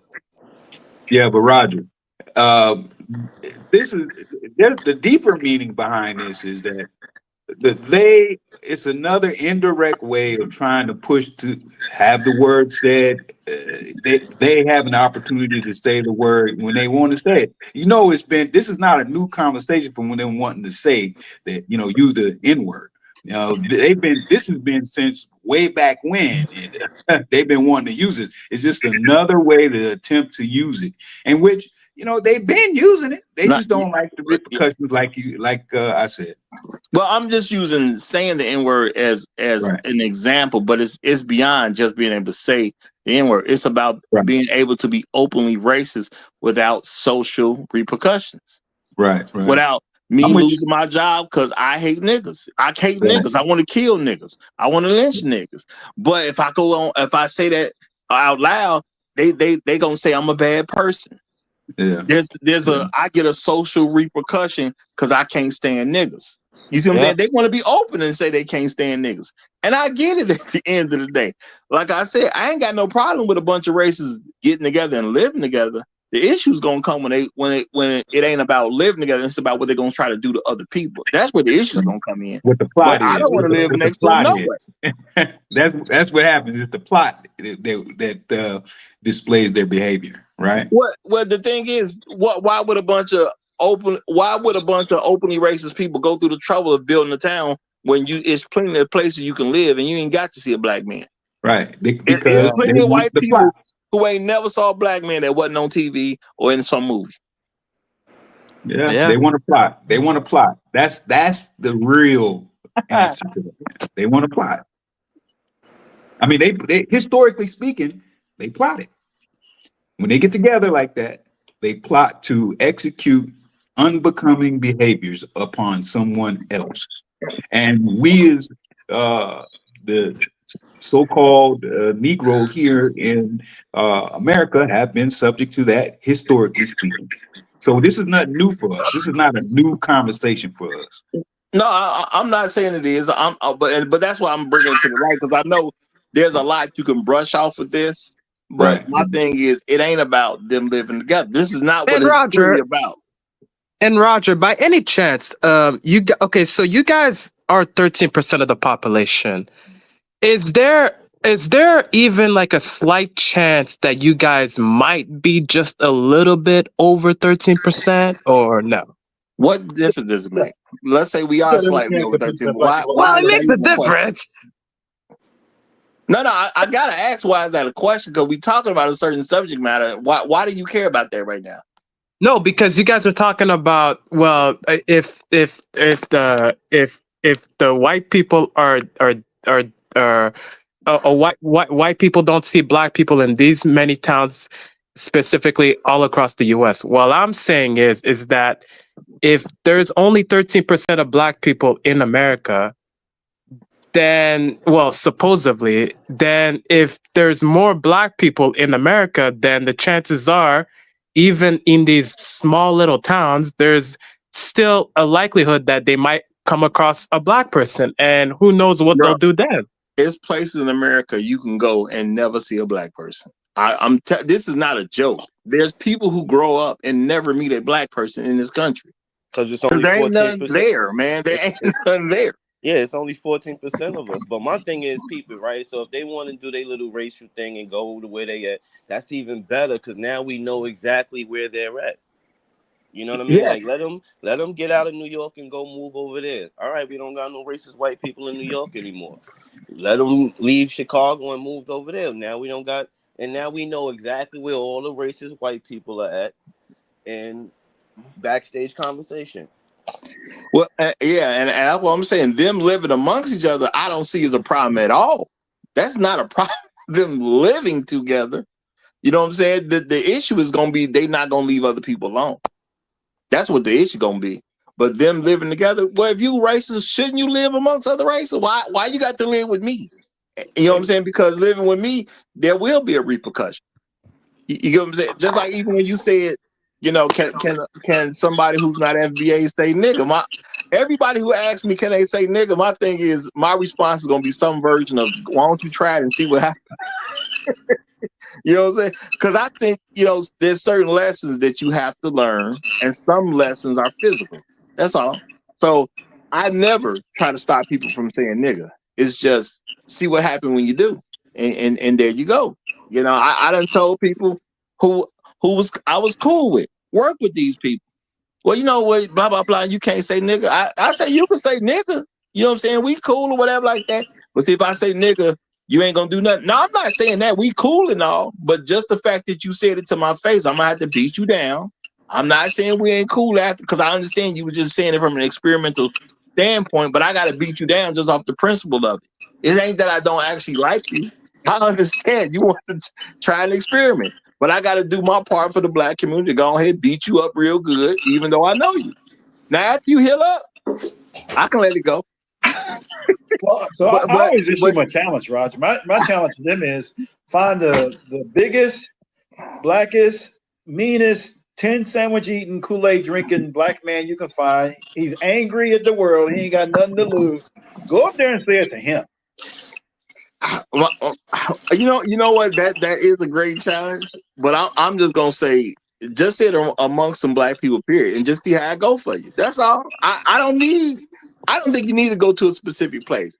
But the thing is, these people want to build a specific place where they can get on TV and say nigga, and ain't nobody about to lose their job. They can say nigga all day in public, and they're not finna worry about getting fired at the local restaurant. They can say nigga all day. If they can build up a company in this town, they can build. Let's say they do build a Fortune 500 company in this town. CEO is not going to get fired because he got caught saying nigga. That's just what they want at the end of the day. Well, so because you don't have to move anywhere to be you don't have to set up a new town to be around a bunch of white folks. That's just an unnecessary thing in this country. Yeah, I mean, there's sundown towns all over the country. So here's what they're doing, right? Part of what they're doing is you have to have because I listen to their everybody's kind of looked at their videos now, right? They want you to have strict European descent, no bloodline from anybody else, right? This whole experiment is to keep that quote unquote bloodline pure. So you can't have you could be white, but you might have African ancestry in your bloodline somewhere. No, that's not allowed. You can't be part of the J people group. I'll just say JEW group, right? You can't be part of them. What's the other one? Basically, any other minority group, you gotta have pure European blood. Now, that being said, their title of their little area is "Return to the Land." I'm assuming they're talking about a return to European land. So, if they really, really wanted to, do this right, they should need to go all the way back to Europe and set up an ethno state up there. There used to be Europe at one point used to be an ethno continent or an ethno state, right? A bunch of little ethno state kingdoms, But at any rate, it's their fault that they're mixing up with everybody else because they left Europe and started going around the world, taking everybody else's stuff. So that's part of their issue and problem. But as far as this little colony that they're setting up, most people don't have any real issue with it. Well, it's very interesting that I'll just say this. The majority Black people don't have an issue with it. We're like, okay, fine, go ahead and do what you want. My thing is, are you going to stay there, not interact with anybody else? And you're saying that I think part of your argument is that, they want to be able to say race slurs and not get punished. Well, if they're saying race slurs outside of that area, they're still interacting with other people. So they need to actually stay in that area. Like that will be my expectation and demand on them. Like, look, you set up this enclave away from everybody else to expressly for the express reason of getting away from everybody else who are not like you and don't think like you. So that's how you need to keep it. Like, that would be my challenge to them. Like, y'all really got to stay away from everybody else.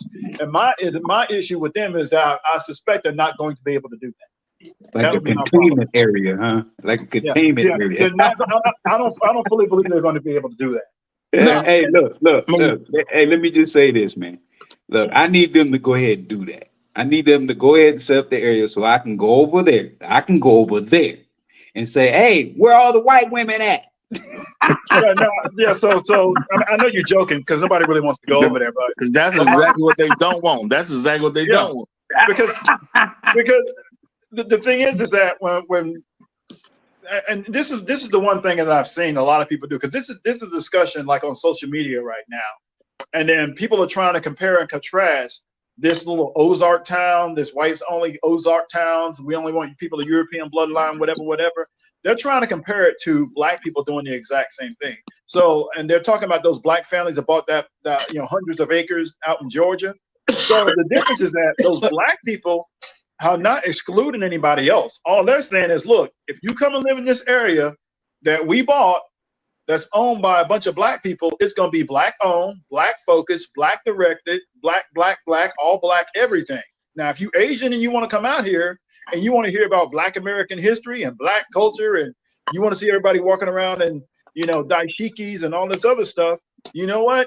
Then you can do that. We're not going to exclude you, but you're going to be left out culturally. We're not going to focus on Asian issues. We're not going to talk about Hispanics over here. This is going to be a Black area. I don't think it's even them saying that. Black people just trying to find a place where they can have their own and be to themselves because they understand America don't like them. That's all. Yeah. Black folks catching the clue. America don't like us. They ain't never did. The evidence is not there to say America likes Black people. Okay, and it definitely don't like Black men. All right. Yeah. It can stay. America tolerates black women, but it doesn't like black men at all. Well, and that's just where it goes. I'm saying that because people are trying to draw parallels, and they're trying to create this this equivalence to both of those groups, and both of them are completely different.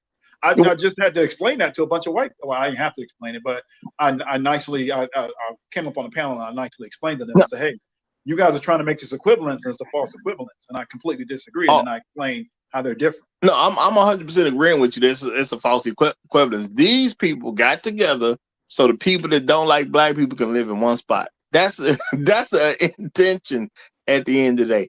If you don't like these niggas, come over here. That's basically what they're saying. If you don't, and I'm not saying they may be against other people's too, because they threw out the foreigners, which is just a convenient thing right now. It's a convenient thing to say where the foreigners are coming in. You don't live amongst the foreigners though. Do you live in you live in a Mexican neighborhood? You live in a Venezuelan neighborhood? Or what foreigners are you talking about? They don't. Yeah. They just don't want anybody, and that's fine. It's just I really would have the demand and expectation on them to completely isolate themselves from everybody else. If they can do that and be successful with it, then we're all for it. I just don't see them doing it. They're going to have to come out of their little hole, peek their faces out, interact with other people, and then they're going to bring their nonsense to them. And then I think you said something to the effect of, are they going to be able to leave other people alone? Are they going to be able to do that? Yeah, I don't see why. Let's keep it real. Black folks don't go to white towns and attack. We didn't have white towns available to attack our whole history of being here. Okay? Our whole history of being here. We didn't have white towns to go attack. We didn't attack one of them yet. So it's not about protection. The people saying, the people in the video saying, well, there's this anti-white movement. No, it's an anti-white people doing stuff they ain't got no business doing movement. So the thing is, we as white people can't bother other people without somebody saying something to us. And we don't like that. Yeah, so that's the other thing too. Look, I know there's some white folks listening, but the reason you guys can't be trusted is that you lie all the time and you ignore actual facts. And not only that, when you initiate an incident and you completely provoke it, and you're the person that actually creates this entire problem, what you do, and this is what I've seen white people do this all over. I've seen them do it all over. They do it all the time. Is they completely eliminate the fact that they created the problem, and then when they get the repercussions from the problem that they create, now they want to blame the response because they don't like the response. They've done it way too many times, and that's my biggest complaint with them. They're doing it right now with this Cincinnati brawl. I know that's a whole nother topic. Yeah, we're going to deal with that later. We're going to stay on this. But they literally start these fights and they create these instances and problems and chaos everywhere. And then one of the things they try to do is, hey, I'm not the problem. Like, you literally started all of this mess. And now you want to move yourself away from blame. And then now you want to, the people who respond to you in a way that you don't like, now they're the problem. It's basically, I created this problem. Now I'm the victim. And I literally tell them, you guys want to be victims so badly that you actually run around all over the place creating problems just so you can play victim. Yeah.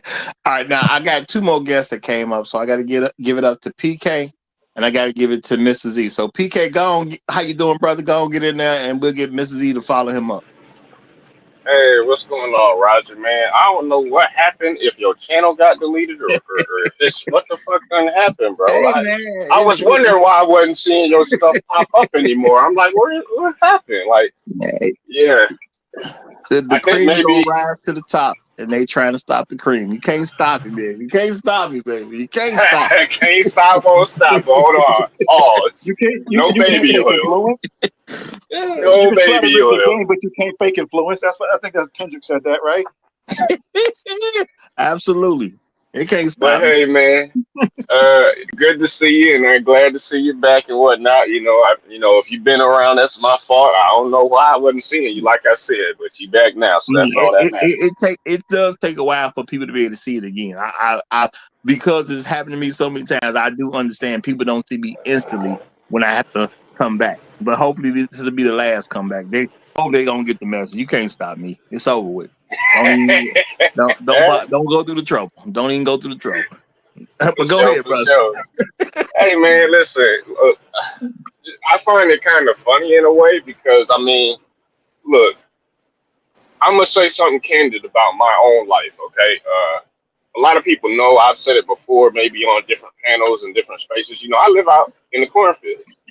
Now I exaggerate a little bit because it's still a city, but it isn't a big city. Now, what I'll say is that my work, as everyone knows, I'm a truck driver. Something I find interesting is that as a truck driver, my particular field of work, I work with literal Amish people. Okay, that's what I do. I deliver things to the Amish. All right, and so if the Amish come out and deal with the general populace, and I'm a black man, what makes you think your little town in Ozark, as it grows, as time progresses, isn't going to interact with different groups of people and different races and ethnicities of people? You're gonna have a real hard time trying to do that. The Amish can't even do it. So what makes you think you're gonna be able to do it? So I mean, I just find it kind of funny, really. I mean, you can do it in a way where you don't have to rely on anyone but a specific ethnicity of people, but that's going to be real difficult for you in a place like America. It don't matter where you're at. You don't necessarily have to, you know, like you guys mentioned earlier, there are places where you don't necessarily run into a black person, but I can guarantee you somewhere in that daisy chain of goods and services being moved across this nation, there's a black person in that chain. There's a Hispanic person in that chain. There's an Asian person in that chain. It just is the case. You can't escape that. That's the reality of the demographics of this country. So I mean, this ethno state nonsense. Yeah, you can have that if you have a 1% minority population, but not in a place like America because that's not the reality of the demographics here. It's just not going to happen. There's no way around working with other groups of people. Even if you try to, if you deliberately set something up to run that way, then you have to curate it in a very particular, stringent way that makes it almost impossible to get certain things. So good luck with that. Is all I got to say. You know, that whole Ozark situation, I find it interesting on a whole lot of different levels. I don't mind that racist people want to do racist shit out where they're at. I mean, do that, be open about it, and let me know so I can stay from around you. And it's just that simple.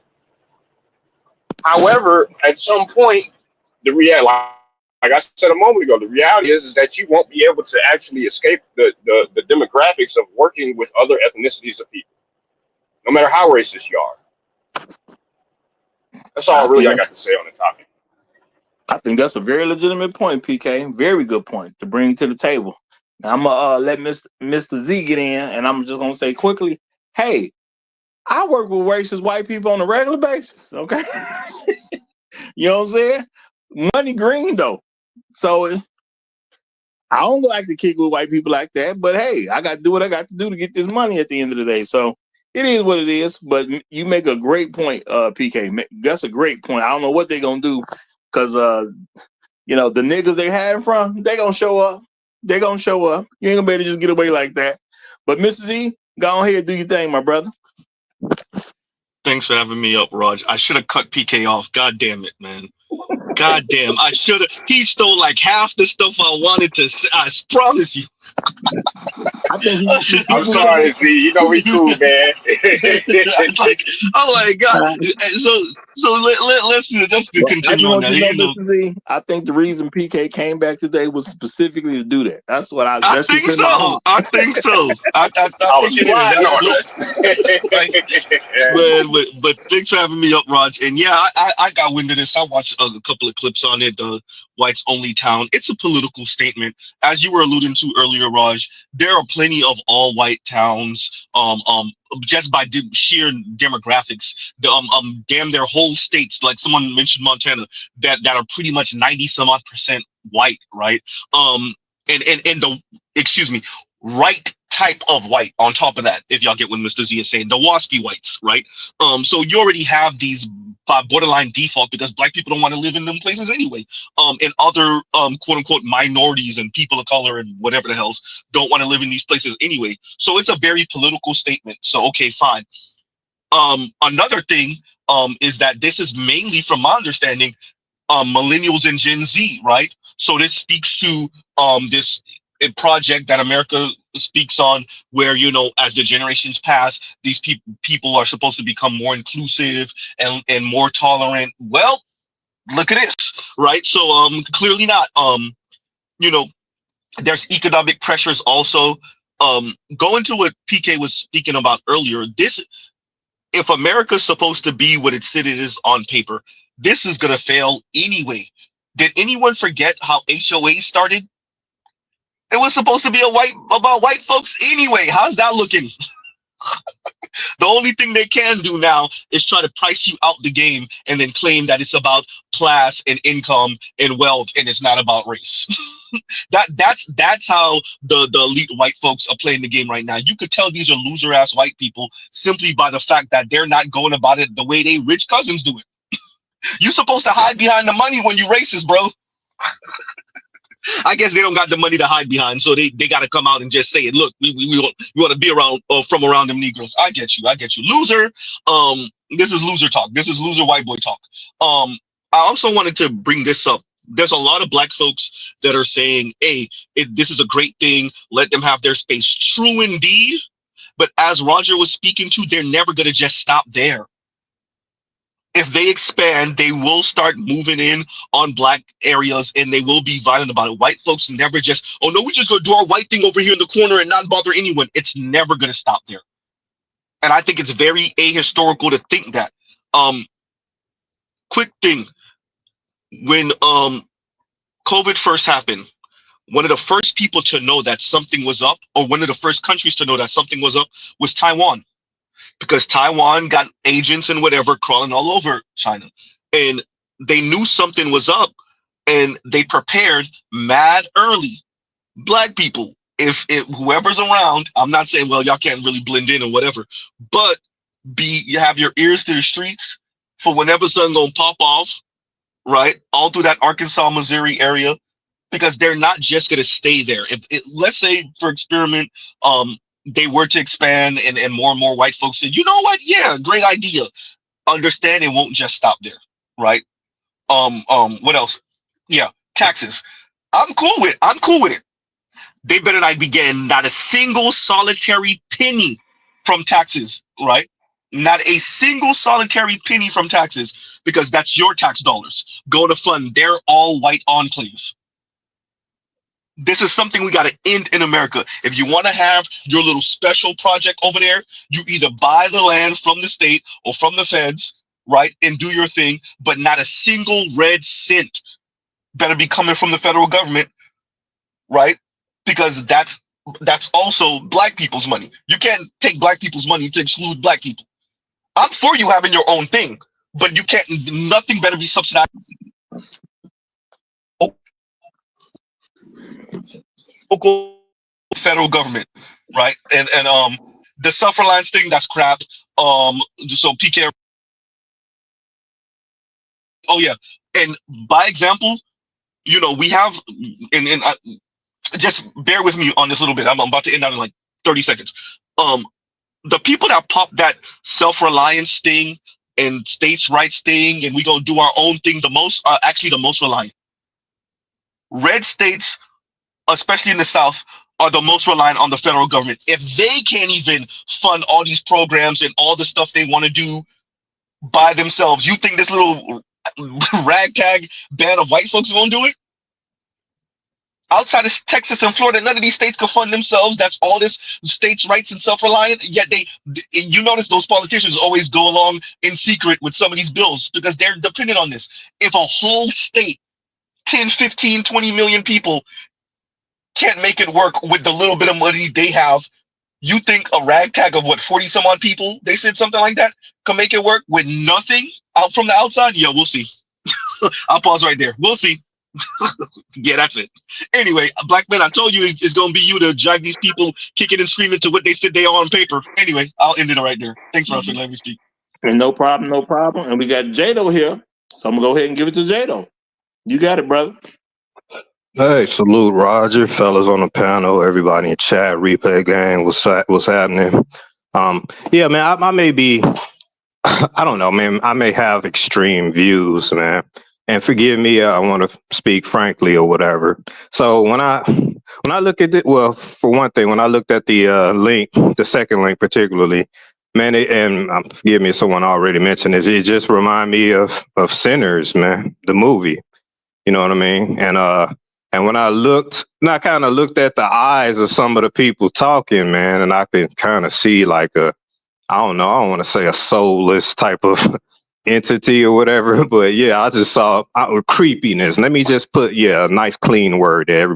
Creepy, you know what I mean? So, but man, and I've came on here on your previous channel that got taken down, Roger. We talked about codes, man, and I think I was in the minority when I said black folks as a whole, we don't have a code. I was in the minority. Let me say that again. Like, I think most people did not agree with me. It might have just been exclusively me saying that. But what I I did remember that. and I still stand firm on that stance, man. Because if you talk to just maybe us on the panel or any group of black people as a whole, you ask them about something serious, you're going to every different answer each time, or I'm talking about totally opposing answer or the way we would handle something. But hey, I can recognize the strengths of my opposition or my so-called enemy or whatever. I can recognize that, me, myself. And what I saw was these white folks on code, man. Bingo. They're speaking coded language. And I didn't see anybody deviate. I didn't say no, I didn't see any deviation. And it's not about, hey, they know that there's black people in this country, man. There's other, I guess non-white people in this country, and they know at some point is going to be some type of interaction, man, on some level. You know what I mean? But that's not, they're just saying, hey, they're sticking to their code, and their code is their religion, their dedication, which is staying on top, getting the resources for themselves. Maybe some of them may be saying retaining their genetic purity, supposedly, whatever, and stuff like that. And really by any means necessary. And if they can have some Negroes come and till their land or be their servants or maid or whatever in some type of subjugated position, an inferior position, I'm pretty sure they'd be open to that. You know what I'm saying? But it's all about an ideology, a coded ideology that they're putting out there, and they stuck to it for the most part, man. And I think, and like I said, I recognize their strengths. I just would I would hope that us as black folks could recognize that and stick to a code ourselves. Again, most people think we already have that, but so that we can stick together and get whatever benefits we can or whatever. And I'll end right there, man. Thanks for having me up, Roger. Well, I Hey, would say, Jado. Hey, Jado, I want to speak that to that real quick, man. Look, listen. The coded language isn't that coded, and what makes this even more funny is the fact that you mentioned about black people or whatever coming to quote unquote till the land. Here's something that maybe a lot of people may not understand about the history of this country. White people have been intermingling with black people since the very foundations of it, even during slavery, bro. All right, that's a thing that took place. So what's really terrible, sometimes by hook, sometimes by crook, sometimes they did it, through in terrible means, sometimes they did it willingly. That's why in code they enshrined certain laws because they didn't want it to be acceptable legally. They had to try to force people to do it, and even then people still did it. And then they tried to delete the children of those unions and scrub the history surrounding it. That's how serious they quote unquote took it. So that's what even if they do everything that you're saying, they want to maintain that. Someone always deviates. They see something they like, but then they get taken to pound town or vice versa. Male and female alike. That's just the case. Don't matter your position. So regardless of whether or not they want to try to quote unquote maintain ethnic purity or all that bullshit that they try to talk about, the truth is a lot of them deviate from that. A lot of them deviate from that. You know, Yeah, I wanted Well, to I say would say, to try to protect it. well, I would real quick. say this. Go it's ahead. Go ahead. like that's I would say this. It has always been they have always had a code, yes, but I would say that their code has always been fractured. It's always been a fractured code because of the fact that they deviate from that code consistently. Under the guise that we can stay in code but manipulate the code and still gain. But it's destructive on both ends, to them as well as to us. And I'm saying that I don't disagree with you, Jado. I think you're on point with that. And regarding our code, I think in the days of now we're learning better. Even though back when we did have a code, but we were constantly aggressed by their code because remember they have a fractured code. So their fractured code means that they got to do what they naturally do. Their habit.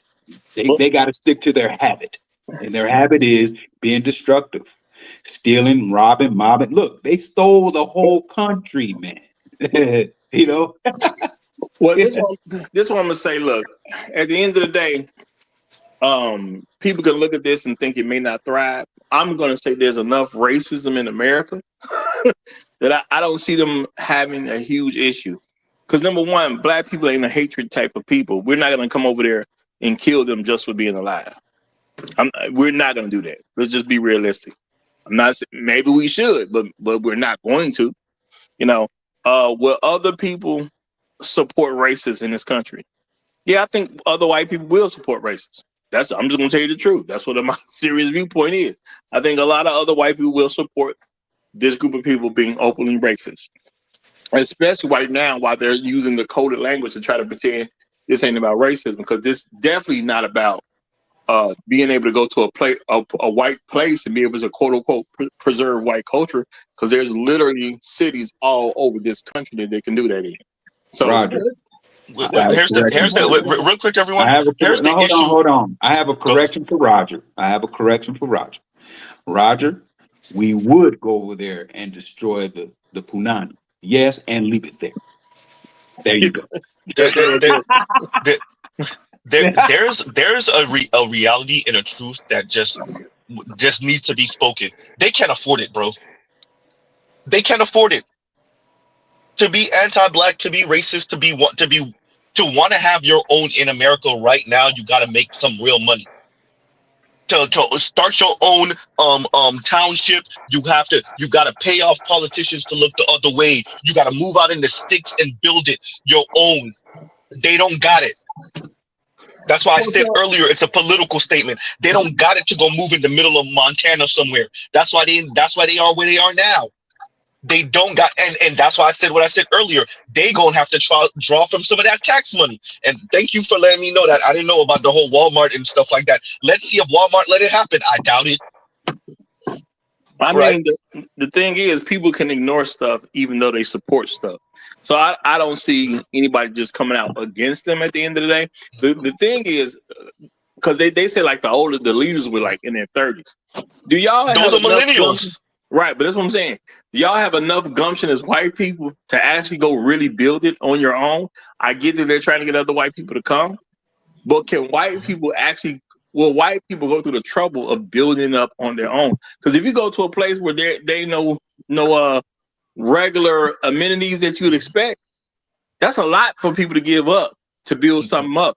But I will say this: if your conviction is that strong that you're gonna give up modernism so you can go be modern at this conveniences, place, yep. Yeah, I mean, man, more power to you. And I don't want you around no way. So yeah, go live over there. I ain't tripping. I ain't want you That's around. my thing, Raj.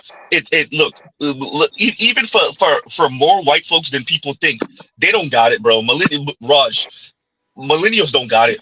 Even some of the white millennials, they don't got it. They don't have the money. They're screaming in the void. They don't got it. I know they don't got it. So, Right. Mr. Z, I would agree with you. Okay, we get it. They ain't got it, right? But here's the thing. I'm gonna tell you what they're gonna do, because if they're not anything, they are predictable. they're going to go ahead and set this place up. They're going to say, oh, it's private and we're starting off all by ourselves. We're going to be isolation, this, that, and the third. And you know what they're going to do eventually? They're going to say, okay, now, United States government, we need your support. Yep. That's where, so that stuff that you're talking about, can they do it on their own? No, absolutely not. But they're going to do it up to a point, and then they're going to say, okay, now we need you guys to actually help us out with it. And the government, the second they try to incorporate, Kev, that's they ask. There's enough hateful people in government that would actually support them on this, and they'll do that thing where they take funds from other people to actually fund, essentially a racist project. That's what they'll do, because this is America's history. They've done this before, right? The difference is, can they get away with it in the 21st century? So they could get away with it in the 60s and earlier, right? Because that's what they used to do. Remember, when schools integrated, all they did was just take school funding that should have went to black schools and just opened up schools in new white neighborhoods and made them all white. That's all they did. That was money that was supposed to go to black people. Now, nobody could really, the transparency back then wasn't that great, right? And then white people were mostly running everything so they could get away with it. Can you get away with that in the 21st century? Can you take money that black people are generating, that Mexicans are generating, that other racial groups are generating, and then fund it for this entire racist project nationwide? You can't do it, and that's going to be the problem. But that was my point right there, Kev. Real quick, I'm on the opposite side because I'm saying they can. But go ahead. No. Raj, it's possible. Now let's be honest. You and Kev are right about that. It is definitely possible. But this is where all you supposed civil rights leaders, black ones, Latino ones, Asian ones, all y'all that claim this, and y'all ambulance chasers, this is when y'all supposed to bam them. Because what Kevin's saying, the second they even tap 1 penny, I don't care if the town has only 0.2% black. The second they tap 1 penny of state, local, or federal government money, that's when you're supposed to bam them. Because that means now you touching money, even if it's once again 0.2% Latino in that local area. That's when you are exclusionary, right? Taxation without representation. Once again, it doesn't matter what the percentage of non-white is. The second you touch 1 penny of state, local, federal money to try to incorporate that little white town, that's when we bam your ass. You can do whatever you want to do until it doesn't take 1 cent of fed, local, or state money. Go ahead, yo. But Mr. Z, that's what's coming. They're going to start off. They're starting off that way with this. Oh, we're doing this, we're doing that, all this other stuff. They're doing a lot of white explaining. But look, white people are very predictable, and I'm telling you, they're going to get the government to fund this whole racist project nationwide. That's what they're going to do. But this, once again, Kev, isn't that HOAs? For all of you that don't know, that's how HOAs started. How is that looking for white folks? Now they got to run to certain type of HOAs and certain type of enclaves. So they could start off with this. With the same thing with Levittown and all these other places, all in the Northeast and whatnot, that started off with as these they didn't want to say it. Well, some of them said it in the beginning, but these little white towns, and then eventually, it doesn't take that long, especially nowadays. Man, get out of here with that. The way you pull racism now is to hide behind your money. That's what you do. You get rich and you go run off with other rich white folks. Go ahead.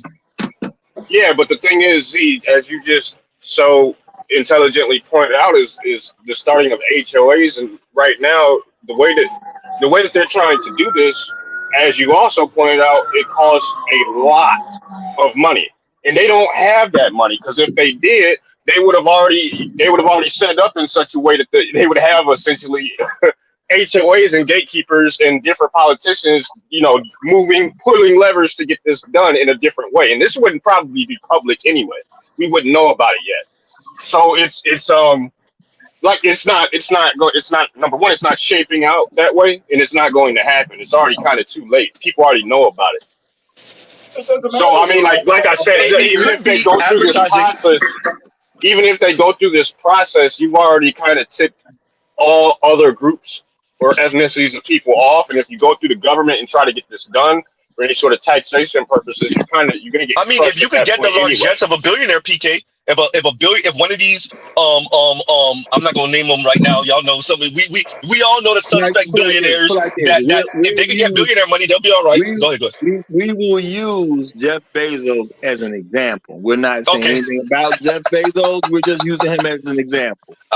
He's a I'll get, billionaire. okay, there you go. Okay, as a matter of fact, that's a good example because if y'all remember when Jeff Bezos went into space, when that was last year or the year before, when he came back down, he was so giddy about it, he just shot Van Jones $100 million off a GP. Just here you go, do whatever you want, go start whatever organization off a GP. So if you could get one of them billionaires to just drop you 100 million, 200 million out of nowhere, then you can have that you can have the whole town. But anything short of like the largesse of a billionaire, maybe an Elon, but or one of the Koch brothers or whatever, one of them, or I'm not gonna go there with it, but Peter Thiel or one of them, then you good. Notice who I just mentioned. Anyway, so if you could get one of them to drop you, 50, 100, 200 million, you'll be all right. And it's no. By the way, that's I don't think they want that. I don't think they want that. Otherwise, they wouldn't have gone through the trouble of trying to do this quote unquote on their own. Because honestly, what you're discussing is a corporate town. That's what you're describing. Because you already have that when you talk about SpaceX's whole situation, for instance. So you end up moving in a direction of corporate towns of the of what do you call it? What was the name of that era? The robber baron era. It's skipping on mine. You get the point though. So I don't think they really want that. I don't think they do. So they're kind of yeah, the Gilded Age. I would say this. Listen, I would say this. We will also have allies too over there, like my beautiful milk of magnesia Sarah B. She would be over there. I mean, you cracking them jokes, but them jokes don't fit this situation because the women going over there is the one who specifically want to keep that white thing going. Yeah, so she we don't would want have you allies. No, Come I'm on. saying she's not the white woman who want to mess with the niggas. She the white woman who understands that we need to have these white babies. So that's a different type of white woman. So the niggas ain't gonna be welcome in general, even in that. Yeah. I mean, I know you're saying it as a joke, but I'm just saying when you think about it, them ain't the white chicks that want to spread their legs for black men. They're trying to make sure they have white babies. That's what they said in history, right? No, I'm saying that's what they those just said. specific women. I'm saying the against specific women of that particular location is literally saying that. They're saying I'm we damn saying right they would be telling a story, Roger. That's what they tell you. They're gonna Well, you welcome both, Historically speaking, you know. Wait, everyone, wait, PK, I got it. Throughout human history, ain't nobody been more hypocritical about their politics and where they stick their private parts than these folks. Both their men and their women have had certain politics, but when it comes to bedroom fun, they've been the most hypocritical people on the face of the earth. Don't get it twisted. Thank Go you, ahead. Mr. Z. Hold on, Z. y'all. Hold on, because I gotta say this, and I got Pastor that came up, so I gotta get Pastor in too. He didn't came. Y'all may not have seen. We done slipped up here. Okay, this is the thing, y'all. As long as they trying to keep it quote unquote somewhat private, because keep in mind they did form an LLC. You know what I'm saying? You buy your shares to give you your land. So they're trying to do everything in a way where can't nobody really break up what they're doing. Now, how long is it gonna take for them to start begging? I can't say for sure, but yeah, they are younger people. I expect them to beg. That's what I expect. My expectation is at some point they're gonna start begging. Who can we legally beg from and get the most out of our begging? Who's that gonna be? They're gonna do some research, I'm sure, and figure out who I should beg from first. Okay, not saying it won't be second and third people, but the thing is, they do have an open invitation for people to apply. So what they're going to try to do is, if whatever you're lacking, if you have any form of intelligence, whatever you're lacking, those people who are applying, that's who you put at the top of the list. If you need some farmers, you're going to bring them in first. You know what I'm saying? A billionaire may actually apply to live there, because if he a billionaire, he gonna run everything. You know what I'm saying? Because who ain't gonna just, you know what I'm saying, whatever they rules are, who ain't gonna just, go subservient to whatever the billionaires say. It just is what it is. So I'm not encouraging no billionaire to do that, but I'm just saying, if I was a billionaire white man, heck, I go there. Why not? You know what I'm saying? Everybody gonna do what I say. and I ain't got to pay them. Just the fact that I'm here, I'm king now. So, I guess it's just going to depend on can you stand the weather. But if you go there as a billionaire, you are king. It is what it is. So I do think America has enough people who are willing to support racist white people that a lot of stuff that they're trying to get done will be done. I'm I not thinking agree. for a second that they're not going to be able to get things done because people are going to be that anti-race. No, white racism has always been encouraged in this country. Hey, Roger, great point. I was just point to the recent situation. I guess I don't know how authentic this situation was, but I'm just saying the white woman that called the young toddler a nigger or whatever, and didn't they just start contributing, like donating money to her? Yeah, she might have got close to $1 million, if not I an mean, I'm actual just million. saying, like, I mean, to think that they couldn't come up with funding, I don't know. I think there's a little, yeah. But anyway, yeah. Well, the I agree. funding that they would need, for instance, isn't the people wouldn't do that unless you got a worldwide recognition that this is something that we want here specifically for America, like in this particular town. So no, I don't think they can. They can't crowds. They're not going to. There's not enough extreme racist people that are Okay. all What are white. you talking about? I mean, for instance, Why do let you me think give they let me did? give Hold you an up. Why do you example. think they did an article Can I on it and finish? put it on the TV Can so I finish? all of the racists can see it? It was Let a him dog finish. whistle. But I got it, y'all. I got Pastor here, and I got we got what is this? Yeah, her name Hello, I Ernestine. side here as well. So I got to get them in. So go ahead, PK. Shark, I'm gonna let you So give your response, but then I got to get to these gentlemen. this won't take long, man. I mean, so for instance, that woman in many racist incidents that are public knowledge, they're able to raise at the most a couple $1,000,000. That's okay for an individual. That's not okay for 40 people inside of a town they're trying to start to build and develop. Those are two different comparisons. So if there were enough, racist, extreme racist people that are willing to crowdsource it, they would need multi-millions of dollars, not Perpetually 8 million. crowdsourced. I'm saying that's possible, but I get you though. It's possible. It's not probable. I don't think that's I going mean, to that's happen. debatable. That's debatable. We don't have any Hey, examples of such a thing taking place. Is all I'm saying. Hey, let me let Shark get his response. Then I come get these new guys up, and then we got another new guy because Rael just came up. Go ahead and respond, Shark. Then the new guys is getting it.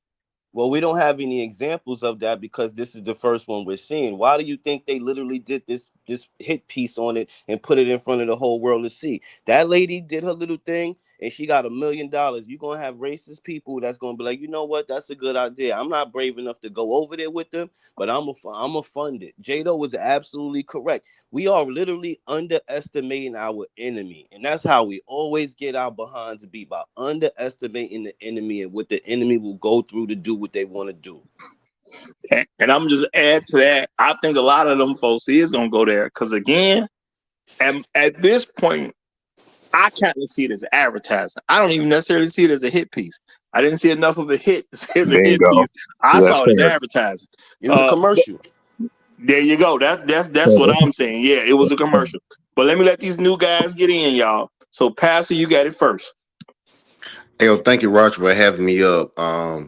I would like to these brothers made some great points, especially when they brought up Peter Thiel.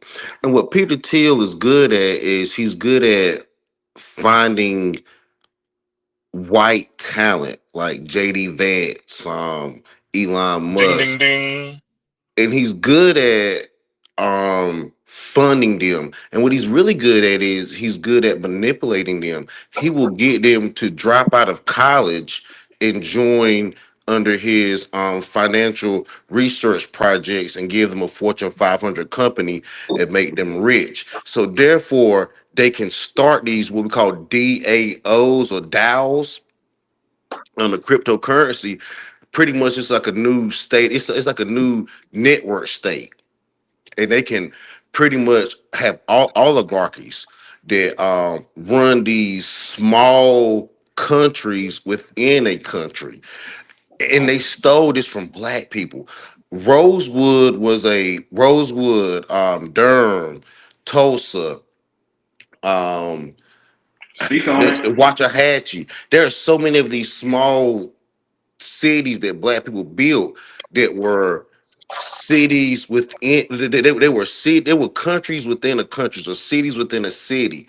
Like these little 15-minute cities. Like these, like black people were able to build enough for themselves within their community outside of a greater community that was very financially it was standard. It could literally stand the test of time, and that's the reason why they were attacked, and that's the reason why they copied that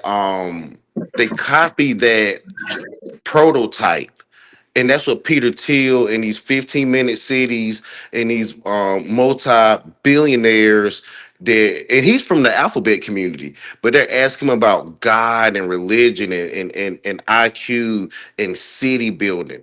And that's pretty much what we have going on with these all white towns.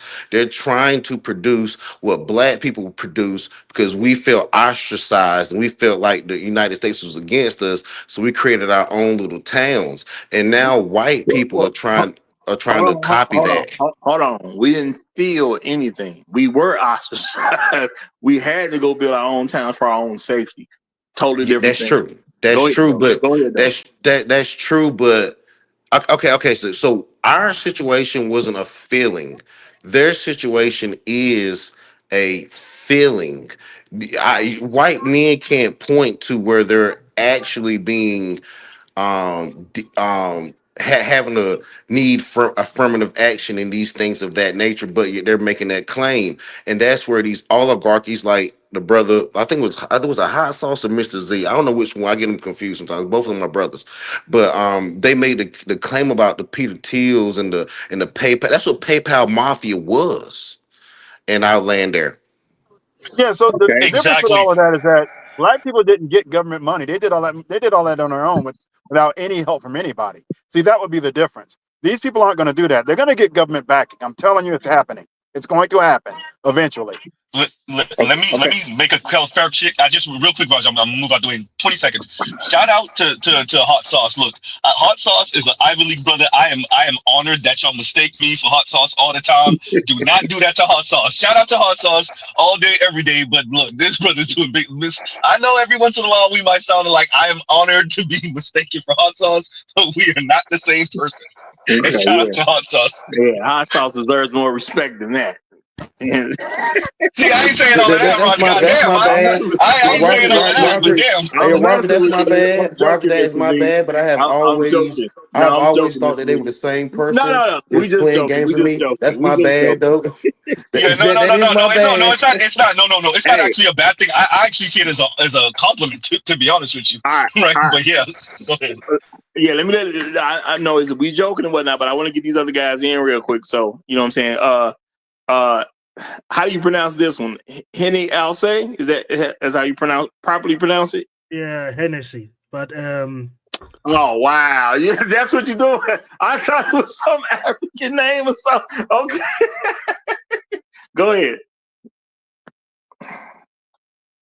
Go ahead, brother. Go ahead. You on mute. I just wanted to say, first of all, thank you for letting me on the panel, and me too. Shout out to Mr. Ketchup. We love you.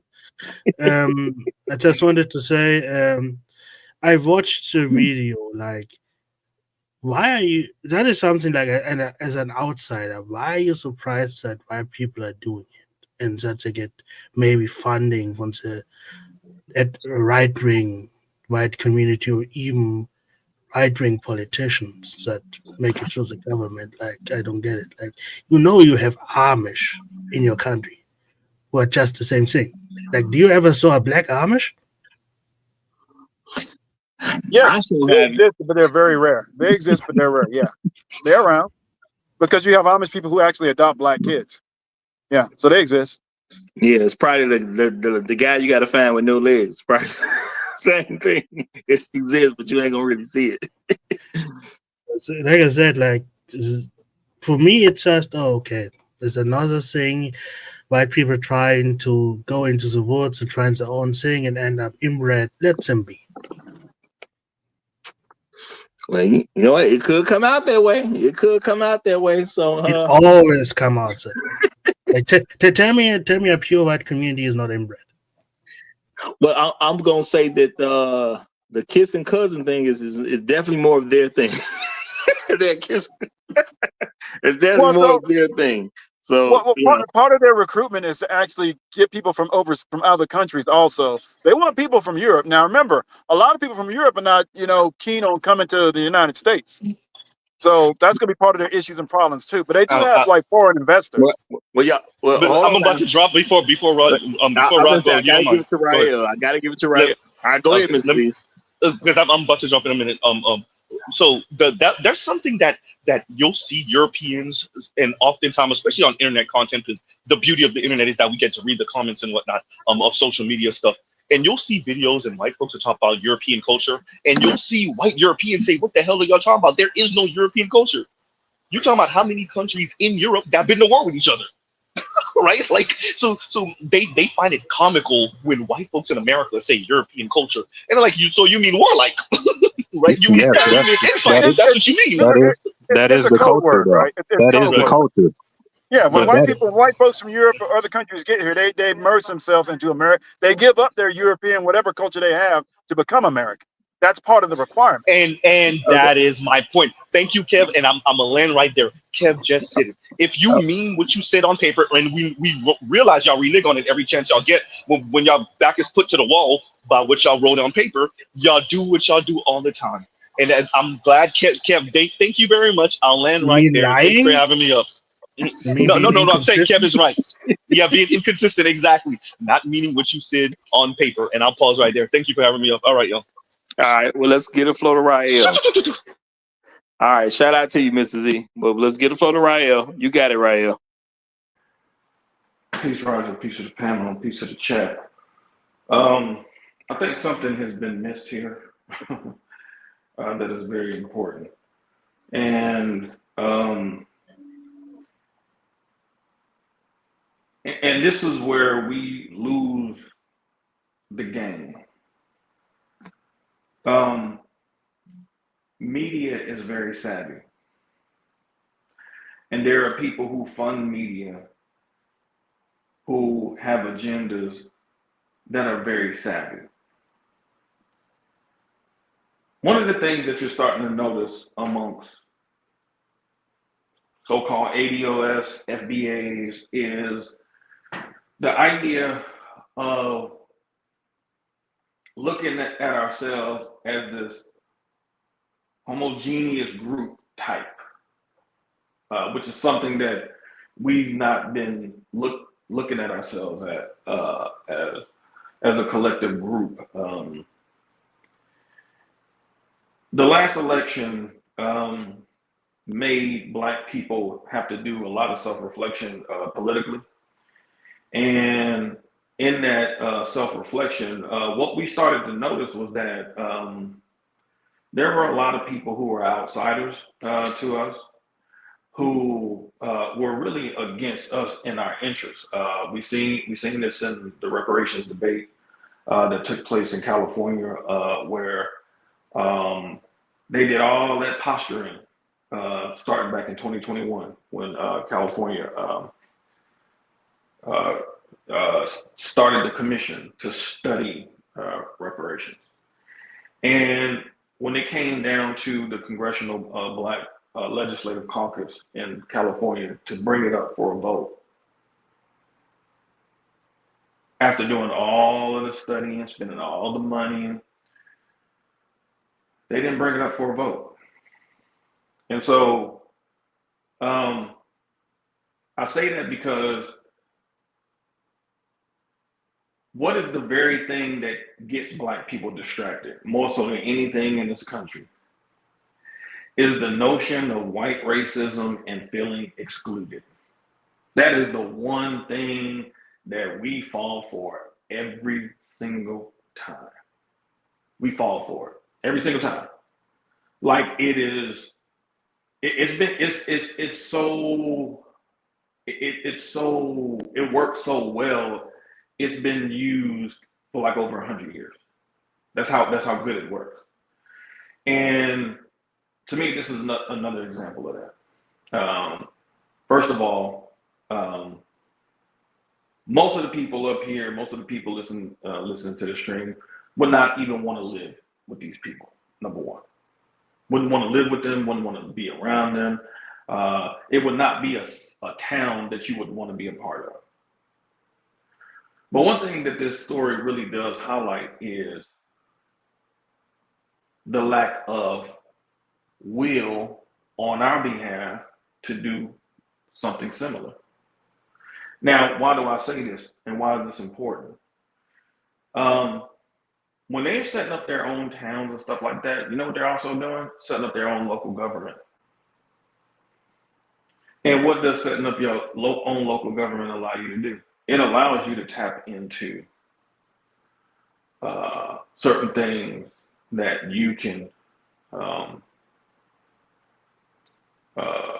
work for your advantage through government.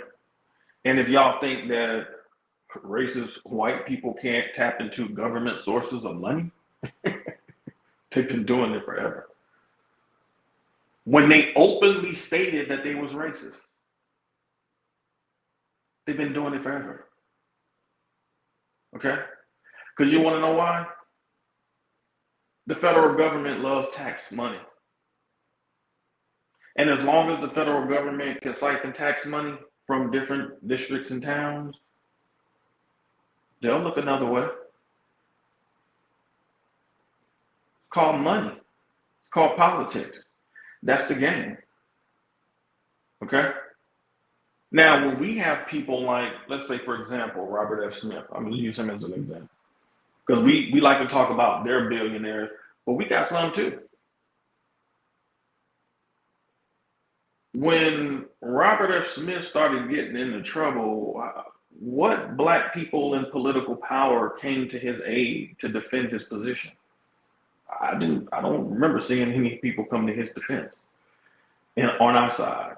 Matter of fact, I remember being in this space, there were dudes that was criticizing Robert F. Smith because he had a white woman. Completely missing the whole entire picture. That was black women doing that. No, KFC.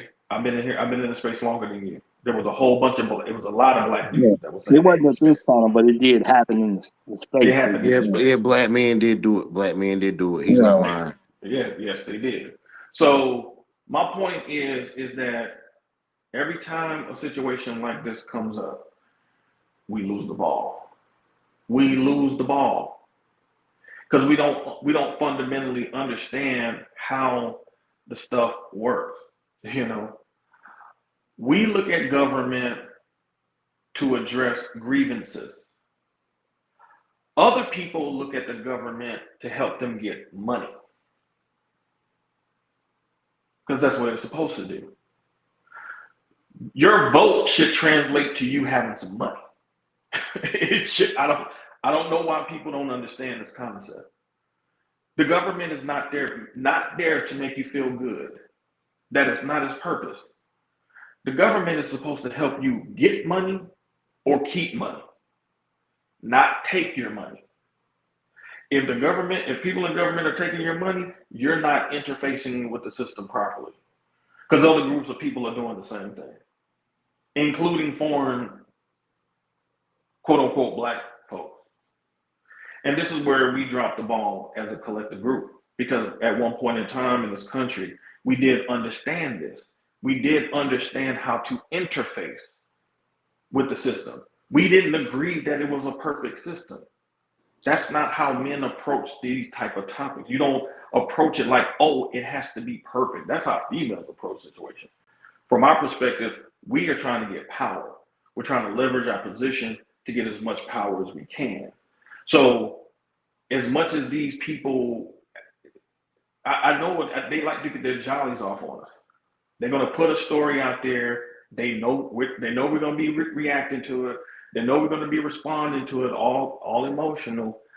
Most of us don't even have an understanding of the history to even say a lot of the stuff that we're saying, because like I said before, You can say it's racist all day long, but at the end of the day, when they were the most openly racist that they could possibly have been, they still was able to get stuff from the government.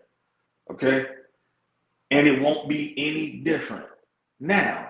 So the question is, as black men, where are you going to use your leverage and power to get some of the same shit? Now, I'm going to say that, honestly, y'all, I don't think this was for us at all. To me, this was a commercial for people who want to be in this town or to inspire people to have an idea to make a town like this. I don't think it was for us at all. It's just something I happened to come across. I have no thought process that this was for us. I'm not going to even say it was for us to react to. It was them trying to gain what they need for their town.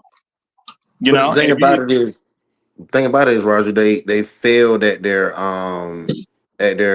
marketing scheme. In order to get a person like a Peter Thiel or someone like no, no, the no, thing no, about no. it, they're I don't think, fighting they're bro. fighting against their No, no. oligarchy. They're fighting against their oligarchy just like we did. I don't think they failed at all. The thing is, they got something. It ain't like it's been around 10, 20 years. They're building something now. I don't think they failed at all. The first thing you got to do is, get the people to know that it exists. So therefore, Roger, if you agree with them, you'll come move over there because they're trying to get certain essential things that they would need.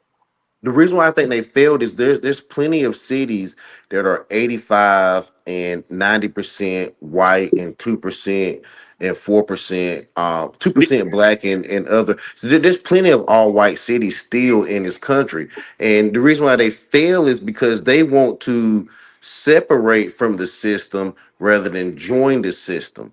And that's the reason why they can't get these oligarchies. Like look how they turned against, look how white America turned on Elon Musk. Look how white Bro, America turned on, I think and you're these are thinking too South big, man. Africans. They look at them as Bro, I foreigners. think They you're look at them going as too big. outsiders.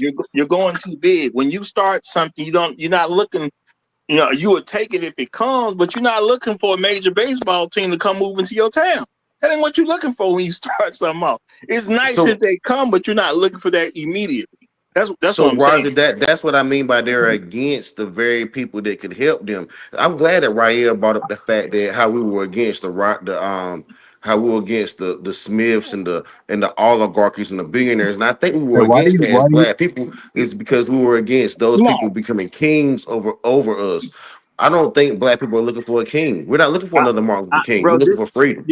this ain't even what black people looking for. Now the thing about Robert Smith had to deal with the government in a way because he helped out some black people at the end of the day.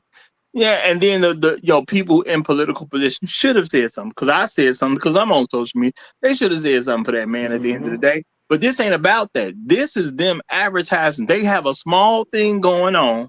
They're trying to grow that small thing. So they was able to use the internet because now everybody's not restricted to just mainstream media to advertise. The guy who said that he didn't agree with the host of whatever that show was, he didn't come off like he cared that much as it is. I'm not tripping because if you're gonna do like quote unquote journalistic work, you're supposed to come in a non-biased position and things like that. That was basically a commercial for that group of people. So if you want to apply, everything you needed to apply was given to you in that show. Everything. Roger, is there such thing as a bad commercial? I'm not saying it was a bad commercial. I'm saying they did what they wanted done. They want the commercial Yeah, out it was there. effective marketing. It was Yeah, effective. they did a great job to say, hey, I want y'all to be aware of this. But when he got asked the direct question, oh, I'm not necessarily agreeing with this, but I want to make sure that this information is out there for every last one of y'all if y'all want to apply for the place. And Yeah, my because only there dis- could be there my could be only multiple. Hold on, My Pastor. only There could be disagreement, real quick, multiple. my only disagreement is I think it was bad marketing and a bad commercial. That's my only argument you got hey, it right here in why do you Roger. say that? Why do you say that though? It's no. Because they're not going to get the desired results that they want because I mean, how do you know they're though? against those. And y'all got I'm giving it back to Roger. I'm giving it back to Rael. All I pub, think it was bad commercial. all Hold on. One thing I publicity don't is good understand. publicity. Hold on. It's not if some backward white folks can get a significant media apparatus and platform to tell their story, it was successful. Yes. It was successful. I'm sorry. It's successful, dog. We're talking about it. It was successful. I think it was kind of productive, but you think it was successful because it got eyes, got views. I don't believe that. I'm listening. I'm listening to you, right? Well, I'm listening right here. Because the reason why I'm saying it, Terrence, I know you disagree with it, but I'm saying to you is that it's successful in the sense that they got their story out to the mass media, okay, and they probably didn't even have to pay any money either, which is even greater.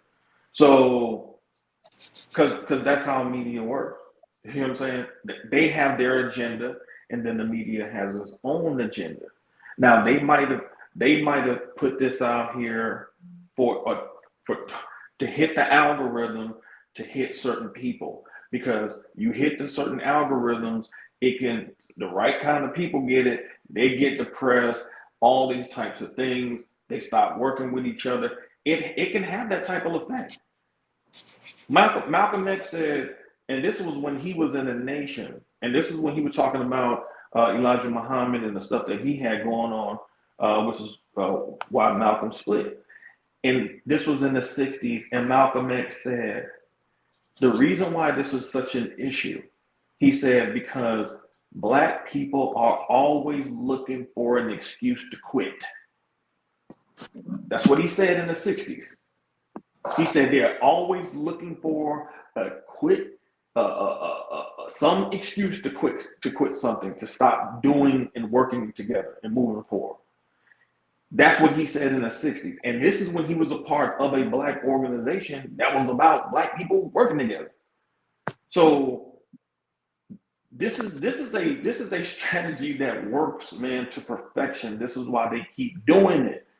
When they put this out here, when this media company puts this out here, this is for nobody else except black people. Period. It's to hit black people in that pit of their stomach and give up, quit, start focusing on them instead of focusing on each other and doing what they can do with each other and for each other. It works to perfection because at the end of the day, something like this shouldn't even be a surprise to black people. It's a surprise to black people that there are whites who still don't want to have any interaction with black people. That's really a surprise.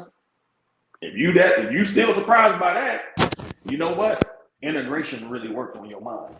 It really And worked. and that's my hold disagreement. on. But that's what I'm saying. I don't even necessarily think it was for black people. I think it was for applications. Now I don't know about this Can it be channel, both? but Can it be both though? I mean, yeah, Can it be both? That's why Roger. That's why I said but it's two agendas here. It's two agendas. That's why I said yeah, they have their agenda and the media has their agenda. That's why I said it. exactly, So exactly. Because I want to say this about this channel because I don't pay attention to the channel, but I just went and looked it up. 8.84 million subscribers, right? That's a good amount of people that's gonna watch something. This came out 8 days ago. It's showing 1.4 million views already. boom. For me to believe that they didn't have a good amount of applications that rolled in and 1.4 million people done seen this, I mean, what? Maybe 1% of that 1.4 million views. Well, let's say a 0.5% may be interested in that town. Maybe that's what I want to go to. Maybe that's want to set up my business. Well, heck, some folks work from home now. Maybe I can work from home, but I can do it at that location. To think they ain't got no applications in for this, and I think that they did a great job as far as drawing somebody Can to you them. Mm-hmm. can you hear me? I Can you hear me, think Roger? they did a horrible Yeah, job because they didn't apply. They didn't. Well, What they no, well, did no. is So, wait, real quick. I haven't said anything, so just give me just 10 seconds. It won't take long. Um, I think you're talking about two different things. Quite frankly, what were they successful in? And I think you guys should try to suss that out because I think they were. And your disagreement probably isn't as much disagreement as you think. It's probably not.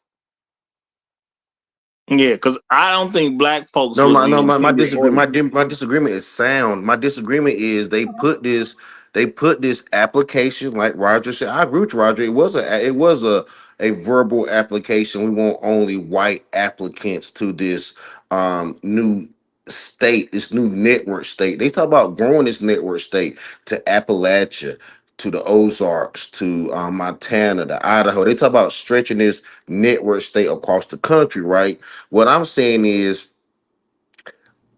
they're not going to achieve it because if you what they fail to Wait, wait, realize wait, wait, wait, wait, wait, is wait, wait. You passed it. You got to define that statement. Achieve what exactly?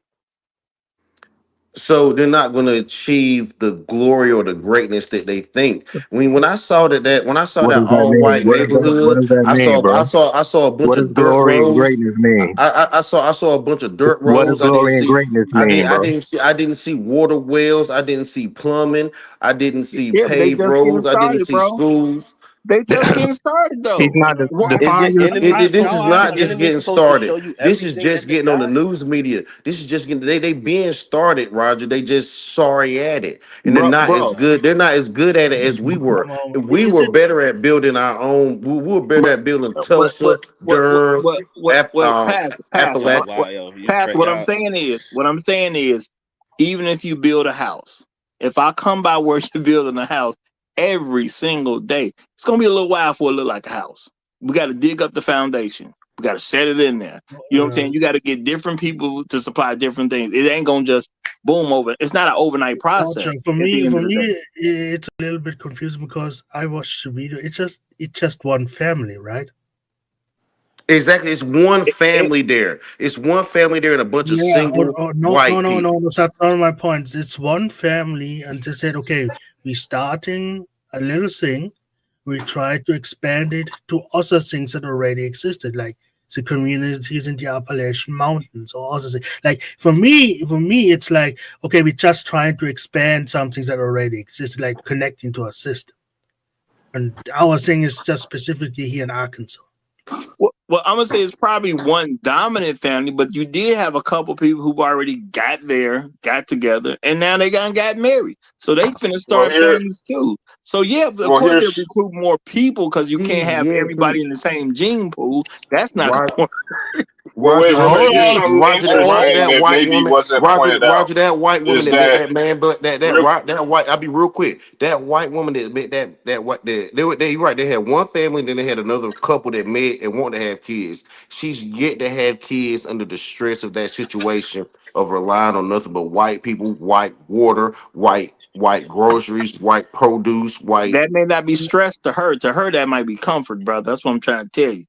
Well, You know, nonetheless, here's something worthwhile that's worth mentioning is that even in that interview, the people that were interviewed outside of the town said, quite frankly, they don't even deal with them. They don't know much about it, right? So I mean, they said that they would have to, they have to go and get connected to the guy so that they can find out what's going on inside of that, that area, because no one else even cared about it. And those were white people that he interviewed outside of that town.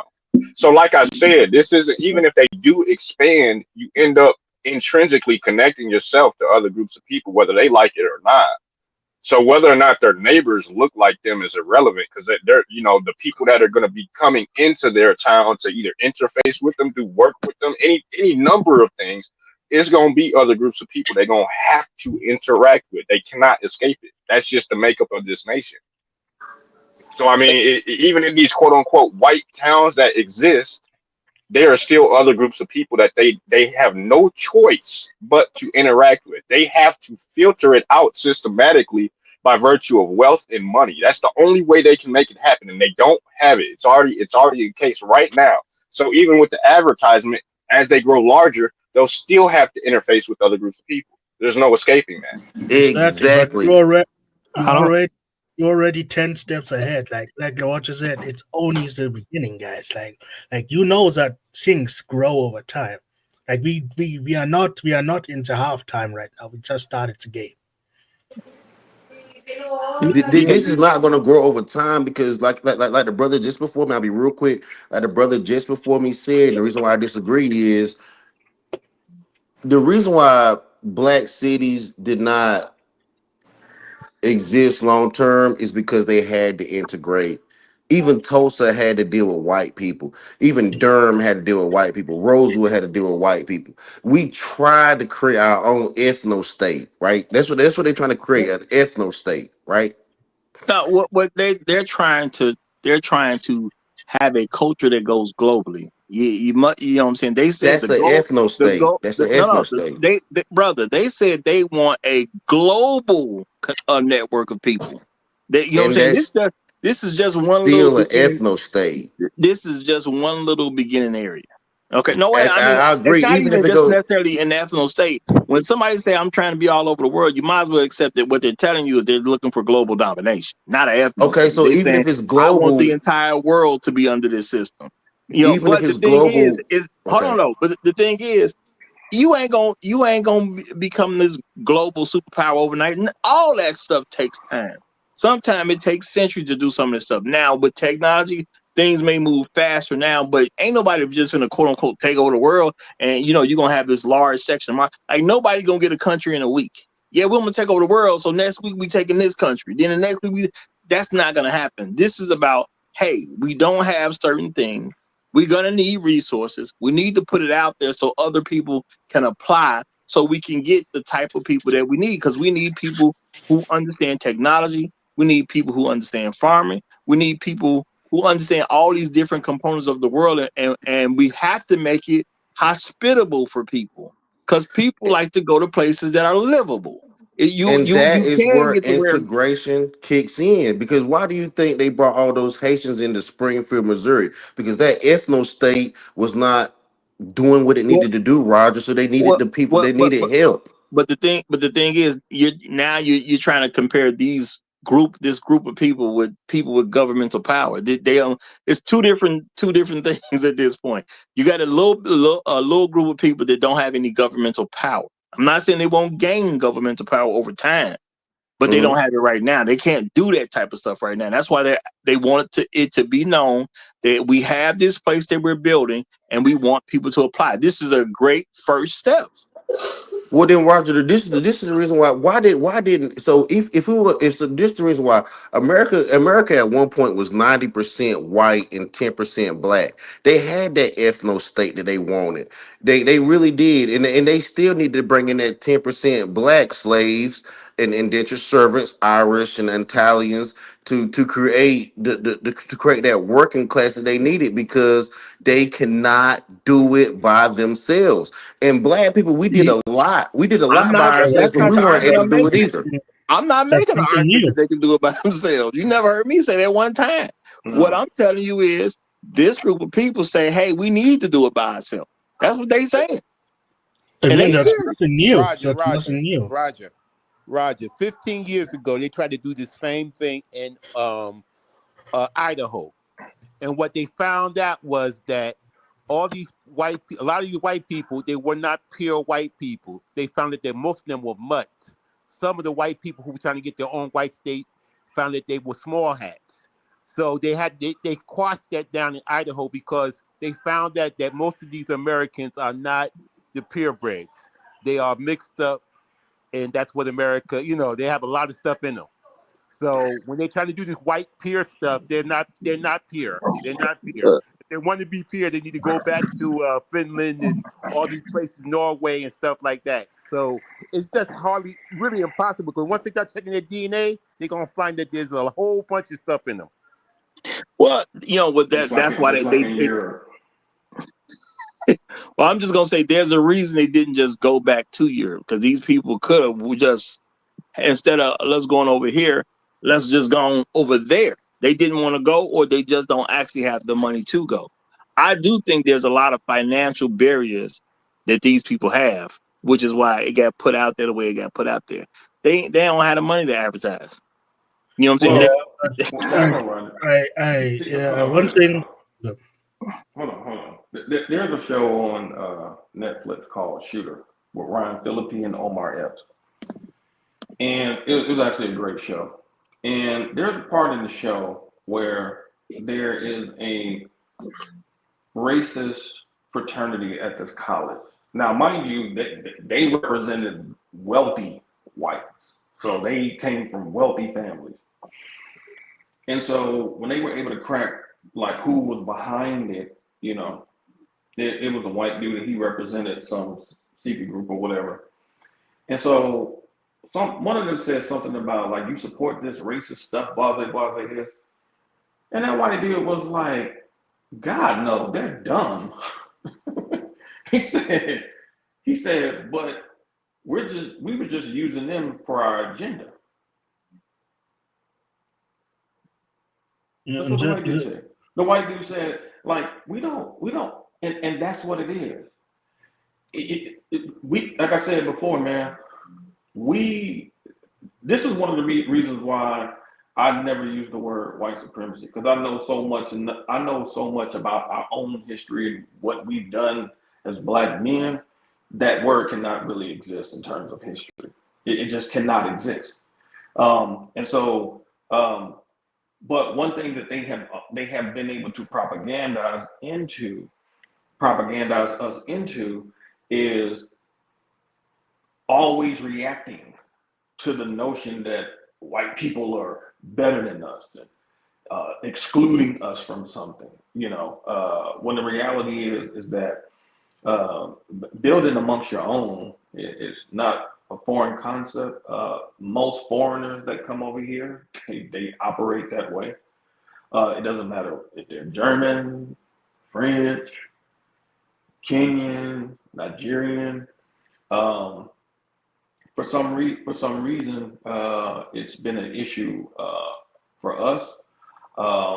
And when we see, and I just think that integration really worked.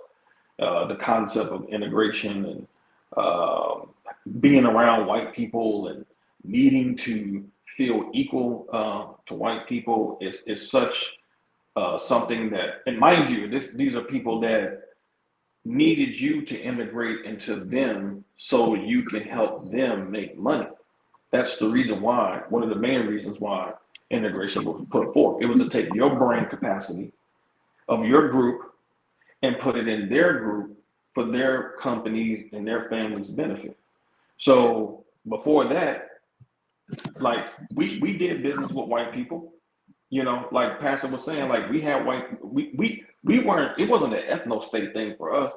We were forced to do we weren't forced to do business with each other. We were forced to only be able to be around each other on that level. But even in spite of that, there were white people who put their money in black owned banks, white people who did a lot of business with black men specifically.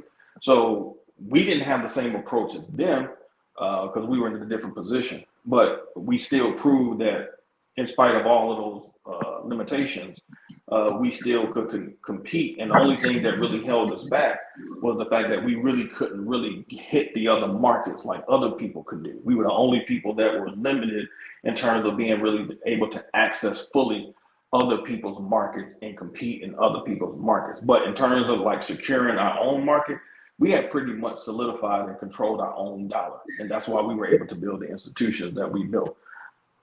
Well, now I'm gonna say, because it ain't for them. It's about us being able to compete with them.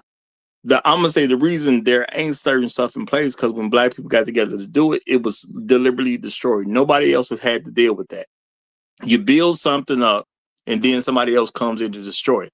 Other people, what they have going on is they build something up, and then while they're building up their own thing, they're able to take other people's things too, and nobody destroys any of it. Well, So Roger, it's just a whole different thing and a whole different concept on what we have to do to what they have to do.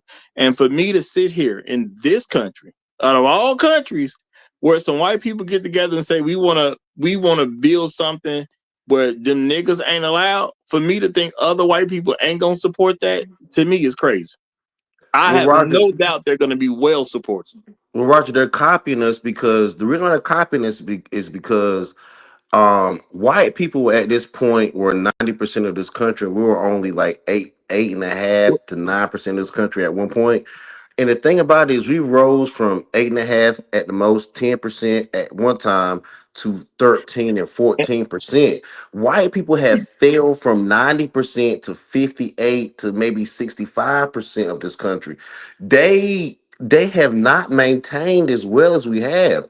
Their ethno state is a failure. What Just like this ethno state of them what creating their own land is a failure no, because they they're have not maintained their Walls was numbers. no. gaslighting. The thing is, they're copying us because what we did works. It That worked. It nothing. worked. It worked. You're right. It worked. That's why they're copying. We do something that works, so now they're doing what they always do. Let's do what them niggas did. Exactly, Roger. Because what them niggas do work. And the issue is, that's going to be different for them is we're not about to bomb them. We're not about to go into their town and say some black woman was sexually assaulted and burn their town down. And Well, they're God going to bless. have plenty of support from people who are going to tell you all day long that they good white people. They're not racist at all. They're going to throw them a couple dollars here and there. And the folks who can, going to move in right on over there with them. Well, God bless the child that Well, it's has his like I own said, rights. it's not gonna And the civil expand to rights, the position or the I'll be real place that you quick. think. I'll be real quick. The I civil think rights that. was about Go ahead. separation, but even through the civil rights, we asked for separate but equal. And what these white people are asking for is separate but equal. They want their own government. They want their own police. That's just why you got Highland Park out here in Dallas, Texas, where Jerry Jones and these rich people have their Hold own on, bro. police department. They already got that. There's a reason they're not going to towns that are full with white people. Going to a town filled with white people is nothing but moving to the town that already exists. It's plenty of them in America. The town. Well, hold But on, Roger. Here's those something. towns are already integrated. Wait, Pastor. Wait, Pastor. Here's the thing. The town right next door to them that they were questioning the white people about the town that we're talking about right now was mostly white. So what are you talking about? They could have just lived amongst those people. And there are people in this country that never actually see a black person if it wasn't for television and movies. There's times where you just don't see black people at all. They do And they're exist. suffering, Roger. Those towns are suffering. They're asking us, they're pleading us to come and help them. And migrant workers to help them. They're pleading for blacks and migrant workers to help them. Wait. But Pastor, these people over here know about all the different towns because they research stuff. They obviously got researchers amongst them because they researching the laws and they researching all these different rules, civil rights, and all that. So they're researching things. They picked a particular place because they wanted to pick a particular place. They didn't want to go into anywhere where there's already towns full of white people. That's a purpose. You don't just skip over them people for no reason. And that's why I fundamentally disagree because you have Vidor, Texas, right? And Donald Trump even bought this kid from Vidor, Texas. It was a sundown town. That black kid that had brain cancer and his either black and Mexican biracial father took him to that sundown town and he helped change their economic standards. So you think they need that, Roger. They need us, Roger. The people in this town don't know about other towns that exist, is what you're saying. They think ain't no place you go in America and get an all white town. You telling me that's what they think? Well, I don't think that they're very intelligent people in general. Did they have fooled themselves into thinking that? Because if they knew that, like I just mentioned a moment ago, then they could have just moved to the town right next door. So I mean, it's not. They don't need They don't want to be around other white people. Like most of these white people now is wild liberals, and they down with LGBT and they promote. They want to be in their own area where they could look at things the way they want to. They could have stayed in that town right next door, like everybody's telling you. They didn't want to go there. They wanted to be on their own. It's like living on. Well, they're looking for a very particular type and brand of white people. That's the thing. That's what the dog whistle is, or the coded language that Pastor was speaking to earlier. They're sending out a very particular. Part of the reason why they actually fail at their aim because there's no way to do it. It's not possible. Is it me or is it him? No, he's Borging, but I heard. Can you hear me better? But they're failing at. Can you hear me any better now? Pastor, you fine now. You fine now. Pastor, listen. They don't need us because they got everything already. I mean, I I don't see where they need it, even though historically speaking, they prove otherwise.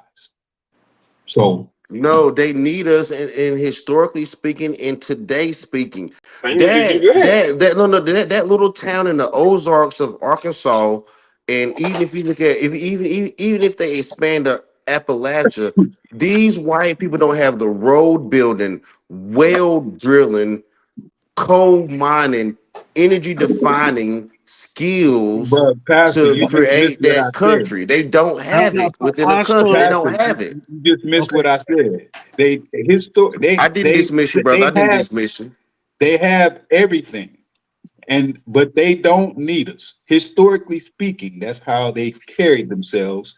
As Not far as really. what they say, Yeah, but not what they do. What they say. historically speaking, we know what it is. So really, it's not really a conversation when it comes to that. We Yeah. kind of just, Can can speaking to the can choir.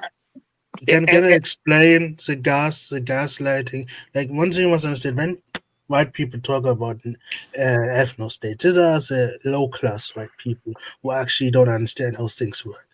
The high class white people never want that shit. Like even the civilizations that try to lab, so they try to emulate, like Rome. Rome only had 10% Roman citizens. The rest were foreigners and freemen and slaves they conquered. That is the point. When someone talks about, oh, I want an ethno state, they're basically saying, in that system, in that white system, I'm not high enough in rank, so I do my own thing. That's all Yeah. it is. And at the end of the day, that's what I'm trying to see. The thing about what they're doing is because you talking about the skills they lack. Sure, you take any random group of people, especially a small number, there's going to be a lot of skills that's lacked amongst a very small group of people. That's why they need advertising. We need to let other people in this country know, especially skilled people know, yeah, we finna be open with ours over here. And if you want to be open with yours, come on over. So why is there an application process? Not just to make sure you fit the right thing, that you got enough European in you. No, I also need to see who's the computer programmer. Who is the guy that can make the farm? Well, Who's the guy that can lay down the Roger, issue, because the concrete? Roger. majority of That's great the issue minds, we've been trying to point majority out to of you. They great don't have minds, enough of them. No, exactly, the I know majority they of don't. I know the they don't have majority, enough. Roger, majority of great minds are not constricting themselves down to their race. If I have a great mind Wait, and I'm a great I'm not inventor, What are you making the talking about? argument. The people in the Pastor, town hold is on, doing that. hold You on, talking no, to Roger. me they're like I'm not, making the Roger. argument. Roger, they're not doing it. A Right. great mind cannot be constricted to race. Like the Hold on, black man that made the stoplight, the black man that made the Is this an stoplight was not argument for I'm race. making? hold on. Let me ask I'm you a not question. making these arguments. Hold on, let me ask you a question. Would you rather live in an all black town or a town that has whites mixed in the town? I would rather live in an integrated city. That's why he's making these arguments. Thank you. That's all I wanted to know. I knew Yeah, that's why he would. That's why. I'd rather That live in an all okay. black town. Now it makes All sense. black town. Yeah, Now because that I'm makes taking sense. all black every rip. All day Yeah, long. Yeah. all day, Okay. off top, all black Yeah. town, man. All day. We And which is had All them. day. why I We have, had them. And which is, I'm saying, when we had them, why do you think they went and destroyed them? Because we understood the game. yeah. Exactly. Like And I said, It's to because white we gay. excluded other people from. no, We no, no. excluded commissary. We didn't We exclude excluded anybody. commissary. They excluded themselves from where we were because they didn't want to be around us. We didn't exclude anything. Oh, okay, so you can argue so that could be argued, Roger. You're right about that. But at the same time, at the end of the day, we made very prosperous city. We made NASCAR. No, no, Asheville, no. North Carolina is where you get NASCAR Brother, from. I get you, but I gotta slow you down because Chef Mike then came up. Uh I'm gonna oh. let Chef Mike say what he want to say. Uh Uh-oh. oh. Y'all know what's happening. Y'all already know what's happening. So go ahead, Chef Mike. It wasn't me. A hit dog will holler. Mm-hmm. That's all I'm gonna say. Listen, fellas, we're making great points. The show is going great, but we cannot talk over each other. It starts to sound like a fish market. Let one person make their point, and then wait. Even if you have an amen, even if you agree with what they're saying, wait until they finish and then chime in. I want to hear everyone's point. Please let me hear everyone's point. And with that, I will land my plane. And since Chef Mike came up and stated this, what I'm gonna do, because I was gonna close it out, but since he out and brought him up here, we're gonna go another 20 minutes, y'all. We're gonna go another 20 minutes. But I'm gonna say this because Rael makes a point based on the question he asking you, Pastor. If you didn't catch that, the issue, you know what I'm saying, this may be more of an issue for you because you would feel more comfortable around white people. If I lived in an all-black town, it ain't gonna bother me one bit. You know, Roger, I grew up in Kinston, North Carolina, 252, one of the blackest cities in Eastern North Carolina. I do not have a problem with living around black people, but I also understand that we tried this black town stuff and we created a lot of stuff. We created a lot of economy. But what I'm saying is if we want to get to the bigger goal, we needed to integrate. We needed lumber. We needed bricks. We needed sand to create concrete. We needed products so therefore in needing these products to be great black people, we had to integrate with whites. Asians. Pastor, hold on. Hold on. I'm big. I'm big on the. I'm Real, big on the second. I'm big on the Second Amendment. We needed that gunpowder from the Asians. We needed these things. We needed an integrated, globalistic. And see, Roger, what you talking about? Black men need to be global citizens.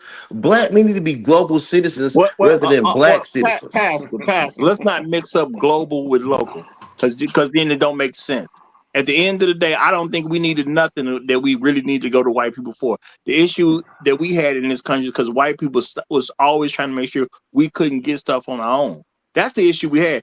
White people don't make lumber; it Well, it's grows. because they were playing two games, man. Listen, Yeah. just to kind of clear this up, man, it's not that complicated.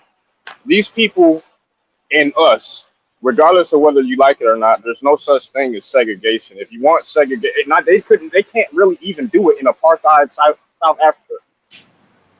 For as much as they tried to do it, because black people are the majority, the white people, even with apartheid, they still have to work with black people in apartheid South And not Africa even here close. Not during close. slavery. They integrate now, so you can run a double-edged game where you do segregation and integration, together and have some sort of mixed garbage system. But you're going to run into extreme issues that ASPA has pointed out to you. These things don't go away just because there are different groups of people. You know what I'm saying? So you can try to make that happen, even in this particular individual case, as I mentioned to you earlier. I even work with Amish. If the Amish got to do it, then everybody's gonna have to do it. It just is the case. But I So do want to have you this. can't escape that. Well, But I you do don't want know to where have you this on go. record. Well, I do want to have this on record. Black people ain't never, throughout any form of history, showed that they needed white people to survive any different thing that they've ever dealt with. White period. people have fundamentally been problematic to us and simply create unnecessary obstacles. And that's it. We ain't I, never needed them for nothing. So for I I, me I to completely sit disagree, here, Roger. Hey, as an American citizen, okay, then I grew up in this country where I see the reason black people have had to rebuild stuff or have lost something altogether was generally because some white people wanted to take something or destroy something. Bro, I ain't never looking to live amongst no white folks. That is not, Anywhere, why would I anywhere want you to? live. Well, No, no, hold on, no, Marcus. no. That's why I just I'm saying mentioned to you. it's Well, for let the me finish. purpose. All right, The thing is, the fellas, reason I mentioned it gentlemen, to you, Roger. gentlemen, Thanks. wait, wait, wait. Everything This has is gotten better with integration. exactly Medicine has gotten Hey, better with hey, integration. cool out, Pastor. Energy. Chef Mike saying something. Cool out before you get into soup. Cool out. hold on, Pastor. This is exactly what I'm talking about. You're passionate about your point, but you're not waiting for the first person to finish theirs. Please stop interrupting. The next person who does that will have their soup taken. Okay, now I'm just saying this, y'all, so it can be heard on the record. What I am saying is, black people have never shown that we need white people for anything. That's what I'm saying. We've never shown that. We haven't needed them for medicine. We haven't needed them to build anything from a physical or mental standpoint. We've never needed them, period, in general. I am not saying that as it's an insult to white people, but we've never shown that we need them for squat. They have literally, especially in this country, they've literally just gotten in our way. You just made it. You see, you're making two arguments simultaneously. Because if that were true, then you wouldn't have asked for integration in the first place. You know what I'm saying? So you can't. You needed them to stop. You needed them to stop. No. You needed them to stop fucking your shit up in your towns. That is the case, or is that not the case? Am I wrong here? Did that not take place throughout history? I'll answer that. We didn't need integration to make them stop being violent towards us. We just needed them to follow their own laws, and when they destroyed our private property, which American capitalism it's the bedrock of American capitalism, is to actually follow their own laws and bring those people responsible for destroying our private property to justice. You didn't need civil rights for that. You needed them to just follow their own laws. So here's the deal, Ryo. The reason that you needed civil rights for that is because to get people to essentially not have inter-ethnic conflict. I don't know if you read about this topic. This is a complicated issue. One of the reasons that inter-ethnic competition and conflict arises in the first place is because people are different. They have different needs, desires. White people, one of the reasons they do that is because it's competition. You are competition, and you see them as competition. They're not going to stop fucking you up unless you have integration, and vice versa. For instance, if you had a majority and wielded most of the power in the country, then you're going to use it to fuck other people up who present themselves as competition. There's no way around that. The only way around that, if you're living, let me finish. The only way let me finish. The only way to avoid inter-ethnic conflict is through integration or extermination. You only have two options. See, now I came in as an integrationist, and I actually now agree with Rael because we had the barbecue sauce wars. We're down here in Texas, North Carolina, and all across the South. Black people stole our barbecue recipes and capitalized off of them rather than applying to their own franchise laws. We had franchise laws on our barbecue sauce. But because because our barbecue sauces and our sauces became integrated, they liked our sauces too. They disenfranchised our franchise laws on our barbecue sauces. So now you got me. Now I'm conflicted. So now I agree with integration. I do agree with integration, but I also agree with Rael, man. Like we gotta like if we're going to integrate, we have to legally integrate. We have to legally integrate. Let me just say this. I got after Ryo. The 13th, 14th, and 15th Amendment were literally the Reconstruction Amendments that were literally saying to the nation that black people at that particular point, specifically black men, are equal citizens. From that point on, the very laws that applied, if a black man stole something from a white man, the same laws that apply to him is supposed to apply to that same white man if he stole something from a black man. So that they were capable of doing that. You know what I'm saying? Now, the problem, what happened is when they had the election of 1876, when it was a tie with the Electoral College, the Democrats agreed to let the Republicans have the presidency in exchange for them removing the federal troops from the South, which was what?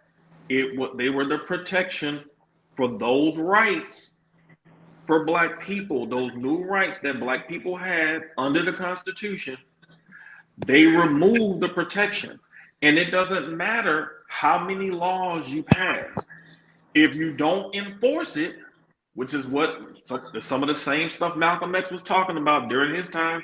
He said those laws don't mean crap if you don't have the physical enforcement of those laws. If they could physically enforce through the military to let a black girl go to school in Arkansas, they can enforce those same rules on white folks when they tear up your shit.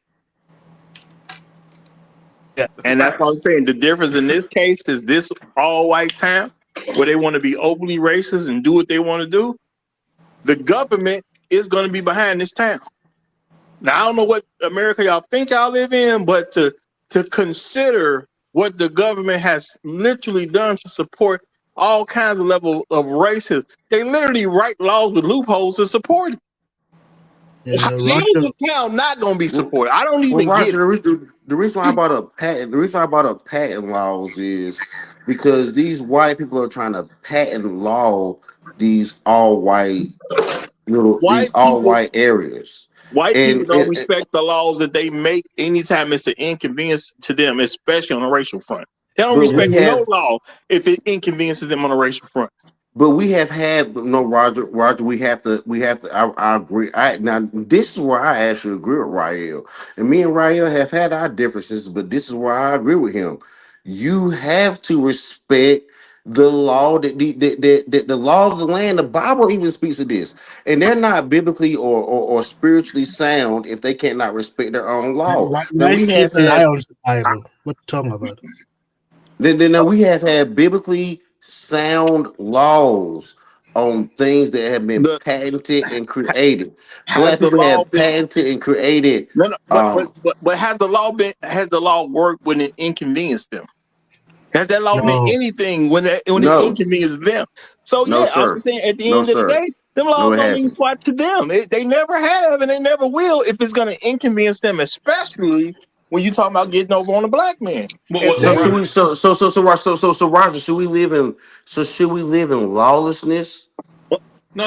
That's not what I'm saying. No. That's not what I'm saying. What I'm saying is that the trick, the integration piece was a trick. It made you believe that you needed integration to have peace with them. No, they were the ones that were saying. Remember, you got to go back to this is during the time of social Darwinism, where there was a notion that white people were inherently superior to black people on a biological level. Okay, so That was that was what? feudalism. That was Look, feudalism. yeah, That was look, Hold on, feudalism. I this is don't even know where this is y'all so That at was because because no no feudalism. no That was y'all y'all so feudalism. let y'all me finish my point. y'all Let are me finish so my far point. from the subject No matter. no I don't no even know where no y'all at no more. no All because right. I'm bringing it back. I'm Wait. bringing it back. Go ahead. Please bring it back. Okay, the reason I'm saying this in terms of the notion that we needed to be a part of them in terms of this argument toward them having their own. We proved without a shadow of a doubt that separate from white people, we could thrive. Okay. From 1863 to 1913, black people's collective net worth went from 20,000 to over $700 million. In today's dollars, that's over $21 billion. Okay. By 1900, we had over 757,000 black owned farms in the United States. In 50 years post chattel slavery, black people collectively showed that outside of white people, we were very successful at working together, working with each other, working for each other. We didn't need their stuff. They realized that they didn't have that level. I'd ask anybody, show me somebody that's comparable to Booker T. Washington in the white side during that time, to George Washington Carver. I want to see it because white people was going to George Washington Carver's classes to learn how to farm better. So we didn't need them. They needed us, only to turn around and say, "Oh, we don't want y'all around us." Well, wait a minute. When you needed our motherfucking help, you didn't want no. You wanted us to have. You wanted to have access to our knowledge. So the whole concept of a white-owned town, I say this all the time, and I'll leave it. I'll end it here. Show me European civilization before colonization in terms of interacting with our people, going back to the days of Egypt, all of that. Show me the actual European history, not European history, European culture that is supposed to be the bedrock of Western civilization. We need It them ain't there. for It we ain't need there. them. We need Well, them I for would say this. we need the white people for distribution. Now I agree with you that that black people we created the cure for peanut allergies. Washington all Carver created so much. The red light. We created so much in this country. I get you. I'm with you. Black people created so much that we could have stood on our own. But the expansion of our ideas, I'm not even gonna lie, it needed white people. Raj, Let me say this, man. Let me say this. Look, historically speaking, uh, people have sold goods and services to other people, right?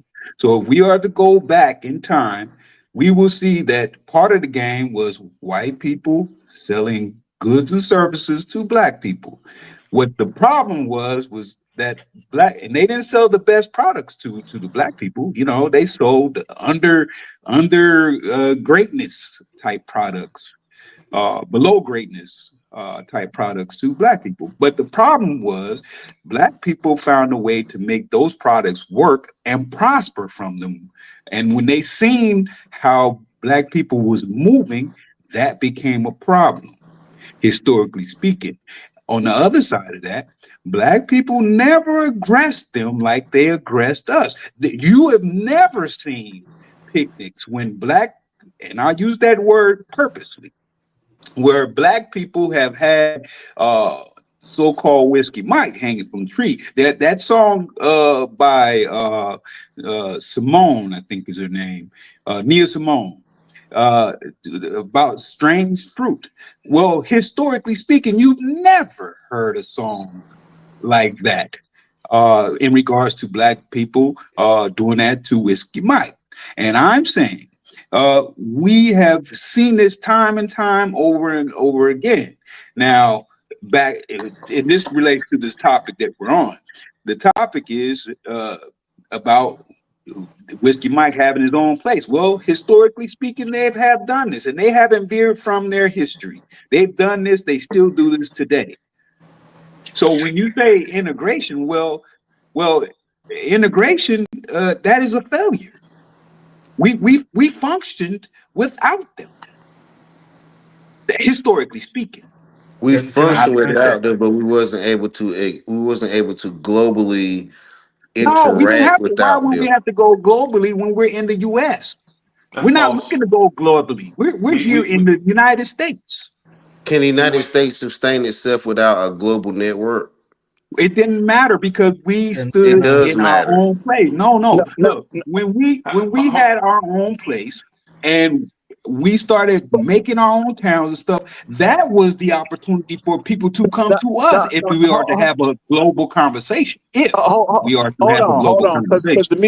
to me, y'all is definitely getting too far gone. I'm Yeah. No, no, I'm thinking still on the the point, reason. Roger. No, I'm no, still on no, the point.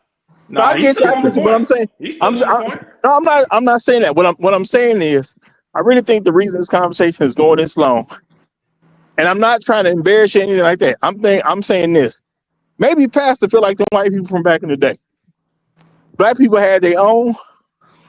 Them white folks felt either insecure about it or terrified about it. Because he So said he would I want to live in an integrated town.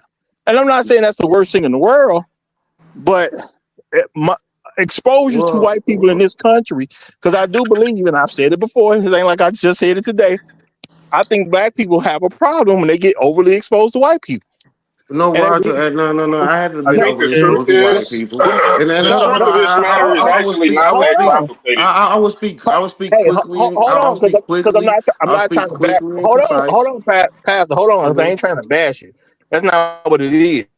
What I'm saying is the track record that white people have in this country, they're not desirable from a general hmm standpoint.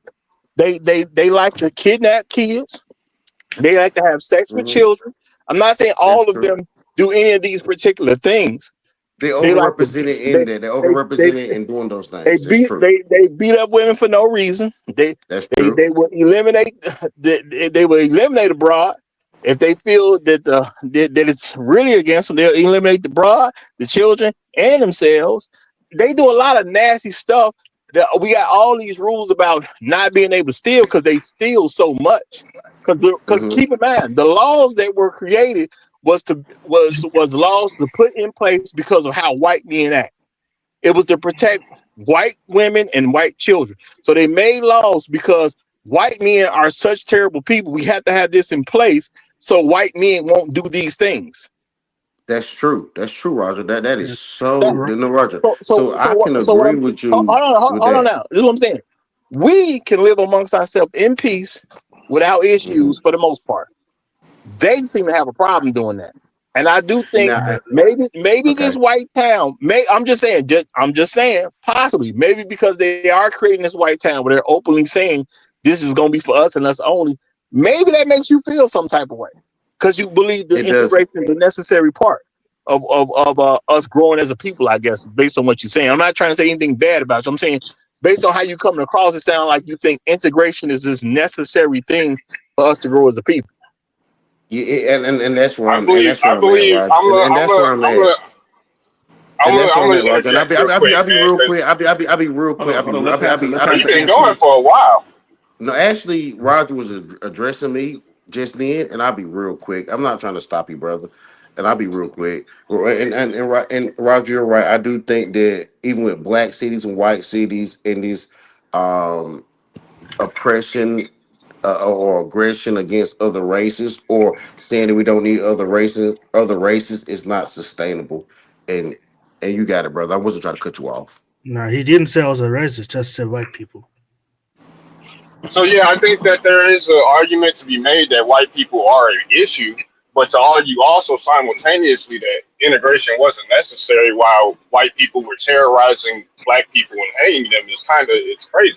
I mean, like that isn't really that's not really smart. I mean, especially not while being 13% of the population, while not also holding much of the power in this country.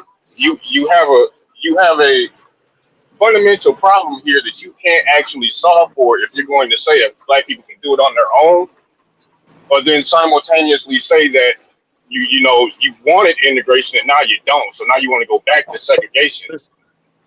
Well, PK, You're no, gonna get your towns fucked up again. That's what you're Can I? asking for. hold on, y'all, because it's about a false narrative thing. Black people Yeah. never asked for integration. That was something white people offered to Thank you you. for their Thank you. purposes. We never asked for Thank that. you. Thank you. I was Can, gonna can go. I? Can I give a? Can I very shortly? Roger. Every time he has those debates, I always have to say two things. First of all, I'm right. Most black people don't know what white people are collectively, and secondly, most black people cannot envision actually living separated from white people if they have history with white people. And I always say it is possible. It is not that it is hard, but if you because the perfect example I can give, and I know it's a state, but it is an example, is for example Burkina Faso. Oh, they got rid of the white people, aka the French. GDP went up, work as people who didn't have work went down, free schooling, infrastructure building. It's like nearly as you got rid of the white people who always lay traps in your ways, and shit goes good. What a surprise! That's not true. That's Bikini not the Faso, argument that I'm particularly but no, making with this discussion, brother.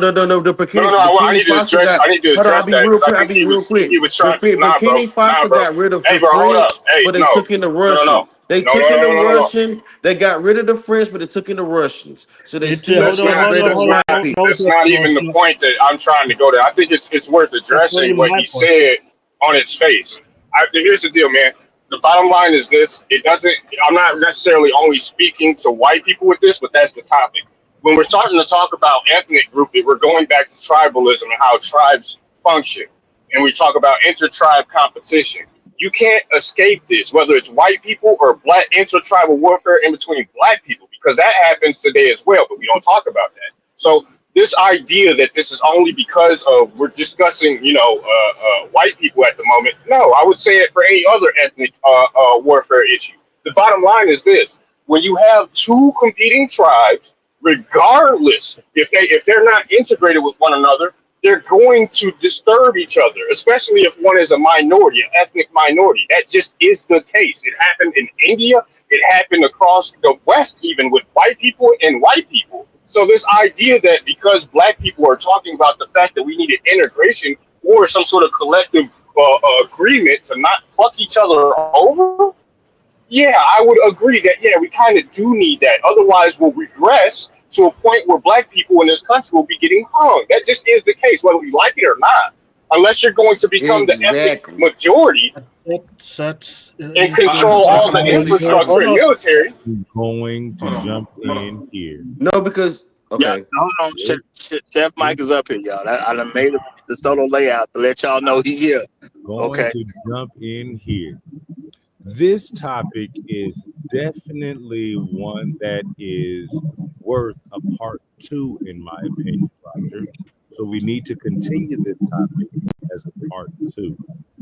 However, we do need to close this out because we're going so far away from the topic so many times. I think we need to come backstage, really hash out what we're saying, and then come back for a part 2 as we get back on the panel, back on topic. We're starting to sound like a fish market, gentlemen. And I think at this point, we really need to kind of pump the brakes and let Roger just close the show out. We are definitely past the 3-hour mark, well past the 3-hour mark, and even past the overtime 20 minutes that Roger said he was going to give us. So at this point, I think we need to go ahead and close the show down. So Roger, I'm going to turn it back over to you. Okay. Then Now, on everybody else, you've had your statements. If Roger chooses to give a closing statement for everybody, that's fine. Other than that, we will talk in the back. okay, y'all. Well, you know what? Part 2, possibly tomorrow. We're gonna try to hash this stuff out, okay? Because I see this was I didn't know it was gonna be this passion. I know I'd be trying to get some good stuff. I didn't think this was gonna come like that, but it obviously did. So I'm gonna stop it right here, y'all. We'll possibly do a part 2 tomorrow. We're gonna see how backstage goes. Y'all have a good rest of y'all day. First of all, thank y'all for joining me. I do appreciate y'all. And if you haven't subscribed to the channel, please make sure you do that if you like this type of content. Because we get to some of the realest stuff over here. So please subscribe if you like this type of content. And for all you bums that's been around for a while who ain't hit the like button yet, see, now I'm calling y'all bums because y'all ain't hit the like button. If you really rock with me like that, why ain't you hit the button already? Hit that like button, y'all. Real talk. Hey, but y'all know I love y'all. Real talk. So we may pick this back up tomorrow. We're gonna see how backstage go. Long live the habitual line steppers. I'm Roger. I'm right. And I'm out.